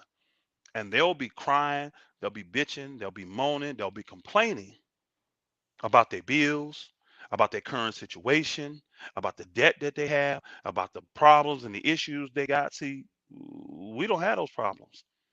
Nobody on my community pay rent. Nobody on my community pay mortgage payments. They don't have car payments, bro. They don't have no payments. They don't even have to pay their phone bill. And they got every single thing they need. Everything they need. And a bunch of crap they want. How you That's living? that's impressive. Don't have no Yeah. bills. But Nah. that's everybody worried about. Oh, right now, today, the 27th, you like, okay, Tuesday I have to pay my rent. See, nobody on my community ever has to worry about that. We don't have rent payments. We don't have mortgage payments. It's all paid for. And guess what? When the taxes are due, guess what? They don't got to worry about that. The leader goes and takes care of the taxes. And we pay taxes because we're not 501c3. See, them other groups that you be talking about, they 501c3. They got to submit to the government to get their tax benefits. We don't do that. We're not giving up our voice. We're not giving up our freedom for a darn tax break. If Jesus paid taxes, remember he told boy Peter, go get the fish. Go get that fish out the water, take the coin out the fish's mouth, and go pay me and your taxes. So he said, render to Caesar what is Caesar's. So we pay taxes. All of our communities, we pay taxes. We don't care. Now, again, we try to pay as least amount as possible. You know what I'm saying? We just not volunteering to pay extra, but we pay our taxes. But the saints don't have to worry about that. We bring it all in, put it in one pot, and we take care of everybody. I eat the same food they eat. We wear the same type of clothes. You know what I'm saying? I mean, y'all don't see me out here flossing. I ain't doing nothing big like that. I don't care. When I was in the world, I was making a couple $100,000 a year doing what I was doing. I was in finance, but I was miserable. I had no peace in my mind. It felt like I was putting money in a bag with holes because I was supporting people that I thought were true, but all they really wanted to do was use me. All they needed was somebody to be an enabler and a crutch for them to stay in that stupid state they were in. That stupor, not stupid, that stupor state they were in. Now, these people, they working right there along with me. So when they see me get a retirement check and it all go in there, you think it's gonna be a problem when they get a little small $1,000 check to put it in there too? When they done seen me drop 50 large in the basket, there ain't no basket, but you know what I'm saying. Yeah, yeah, And then yeah. they see me take that money to get their family free, pay off their bills, pay off their debt, set them up with a place to live, whatever the case may be. Whatever is needed, you get. You can come as you are. You just can't stay the way you were. You can't stay the way you were. You got to get on one heart, one mind, and one accord, and we build this thing together. It's designed for us to do it together. It's not designed for anybody to do this on their own. It's just how it is. And the spiritual, even more greater. I don't even need to go into that, but it's even more greater because most of you know you dealing with demons. You got all these crazy thoughts. You got all these things going on in your mind. Oh, we deal with that too, bro. That's the main thing we do. That's the number one thing we do. You can come and get set free. You can get delivered. That's what you can get here. You can get healed. Miracles are happening all the time. It's normal for us. It's no, we don't marvel at it really no more. It just is what it is. Because he said, these signs shall follow them that believe. In my name they shall cast out devils. And this is the stuff that we do. We'll speak in new tongues. All this stuff, bro. Everything the book says, this is what we're doing. And we live in it. So some will look and say, man, that's what I've been looking for. Others will say, man, I ain't serious enough. We ain't tripping. You don't see no open recruitment from us. But it's amazing how we grow. It is amazing how this ministry. People say, how do y'all witness? Because like the guys you talk about, the black Hebrew Israelites, they consider them sharing and witnessing out on these street corners with this. Now, how many folk you bringing in from that really though? How many people are staying and being viable and they're getting set free from their problems? Or are they living just like everybody else in the world? Do they have the same issues and the same troubles and the same ills that the world have? Are they going through the same problems? See, bro, we different. We the remnant. And folk will realize it one day. You see that lady right there? I see that lady right there on that screen. Yeah. That's my wife, man. And then that's my daughter. Oh, okay. Oh, That's my wow. wife. That's my second wife with the glasses, and that's my daughter right there. My daughter just Oh, got married. She oh, what wow. Tia, 22? That's my daughter Tia. That's 22. She just got married. Man, her husband, he Hold on. like 27, Which 28. one? One, the one with the The one glasses just got married? the one with the glasses, no, that's my wife. The one with the glasses is my wife. The one next to her, that's her daughter. That's our daughter, Tia. That's Oh, my this is an old 22-year-old picture. daughter. Yeah. Oh, No, okay. that picture ain't that old. No, that's a recent. That picture ain't that old. How old is that picture? But You said she's 22? how old? That ain't. Shut up, woman. That is not no 10 years old, babe. Yeah, because look She's how trying to young this tell me little girl she is. Tia is not 12 in that picture. Stop it. Yeah, she looked like she about 12 in that Is she? picture. Okay, that's an old picture. I didn't know. It's small on my screen, so I can barely see. Yeah, I was about to say, you can Yeah, but see she looks like a yeah, little that daughter she's 22 now uh and married. But that's my second wife, and then that's our daughter Tia. And she just got married. And man, I'm telling you, her husband, shoot, it ain't nothing that brother can't do. He like 28, 29 years old, can do everything. Fix any kind of car, any kind of mechanical thing. That brother can hunt. That brother can build. He can build you a skyscraper from the ground up, bro. yeah. Ain't nothing he can't do. He Powerful young man of Yah. he works Powerful. on the house too. Them houses he works on that. Dog, that's what, bro. That's what all of us do. We're all just builders. All of us, the whole everybody, every man in this minute, you gonna learn how to build. You gonna learn. You gonna learn how to build in this ministry. And yeah, her husband is a builder. Matter of fact, he was the main one that came up and taught us how to do blocks. When it come to laying blocks, he was the one that came up. He was the one that came up and led the charge on training up the brothers up there in Georgia on how to get blocks done right. And we took what he gave us on the multi-purpose. Because if you look at our multi-purpose building, we only got blocks going up 4 levels high. But then we took that and moved over and started doing. We did the freezer building. That's a full building where we went up like 10, 12 levels high. Well, he came down and trained us. Her husband, young man. And see, any other man, I'm the man, I'm the elder. No, bro, you in charge. I'm his dad. So he's like, hey, Pops, no, bro. You the man with the wisdom. You one sent here. I'm doing what you say do.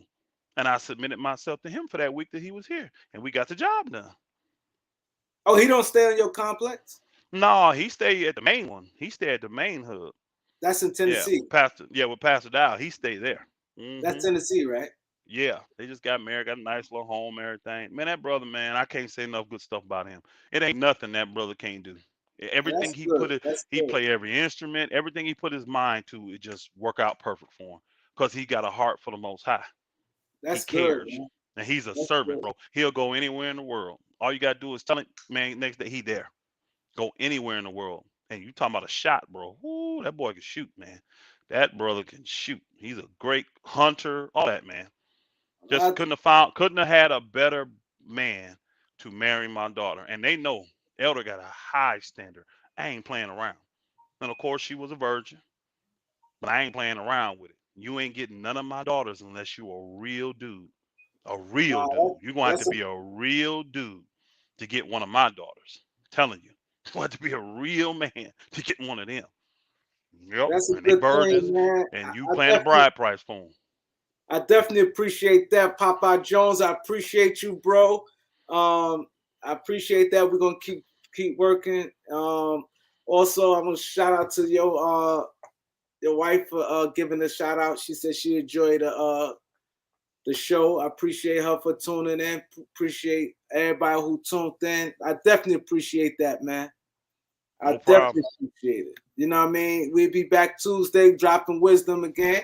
And I definitely want to do the I want one day we do the like the fellowship with like loyalty, everybody just talk Yeah. this type of God talk. I'm gonna try to set up that behind the scenes. Yeah, outside of And basketball. hey, this dude, I got you. This dude funny, man. Dijon, I like him though. Dijon or Oh whatever, I yeah, like him. yeah, He yeah, said yeah. Malik He's Monk funny. on PD. Bro, that nigga was a crackhead. He got delivered from crack, bro. He was on something much Yeah. stronger than PDs. But it sounded like he set free, man. He loving out in LA, man. This is exactly what he needed. Yeah. So Yeah, but he said he on PDs. this my I want you to be part of it too. I want we do some like fellowship where I don't want to talk about sports. I just want to talk about life. Oh, I'm with that.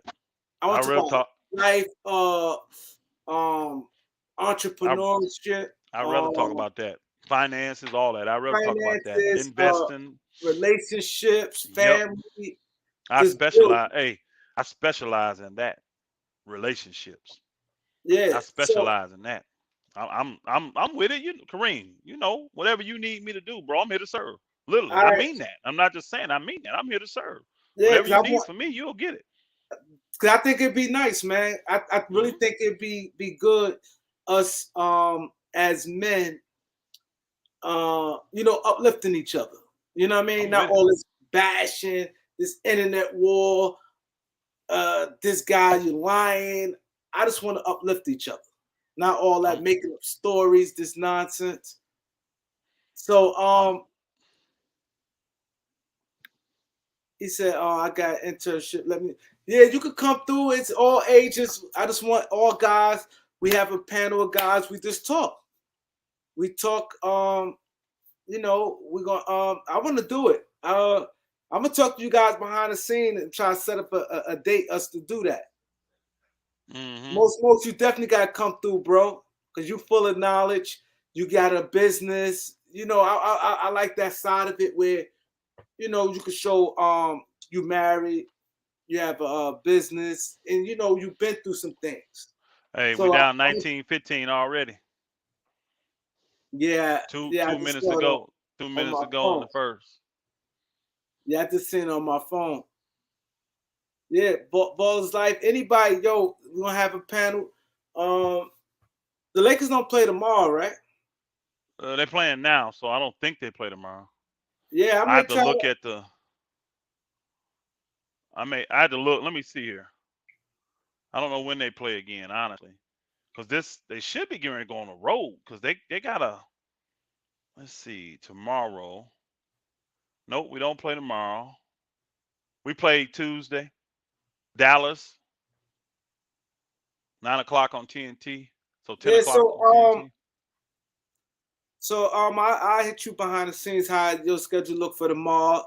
Um, most you can let me know if you want to come on board. I know Ball's Life will.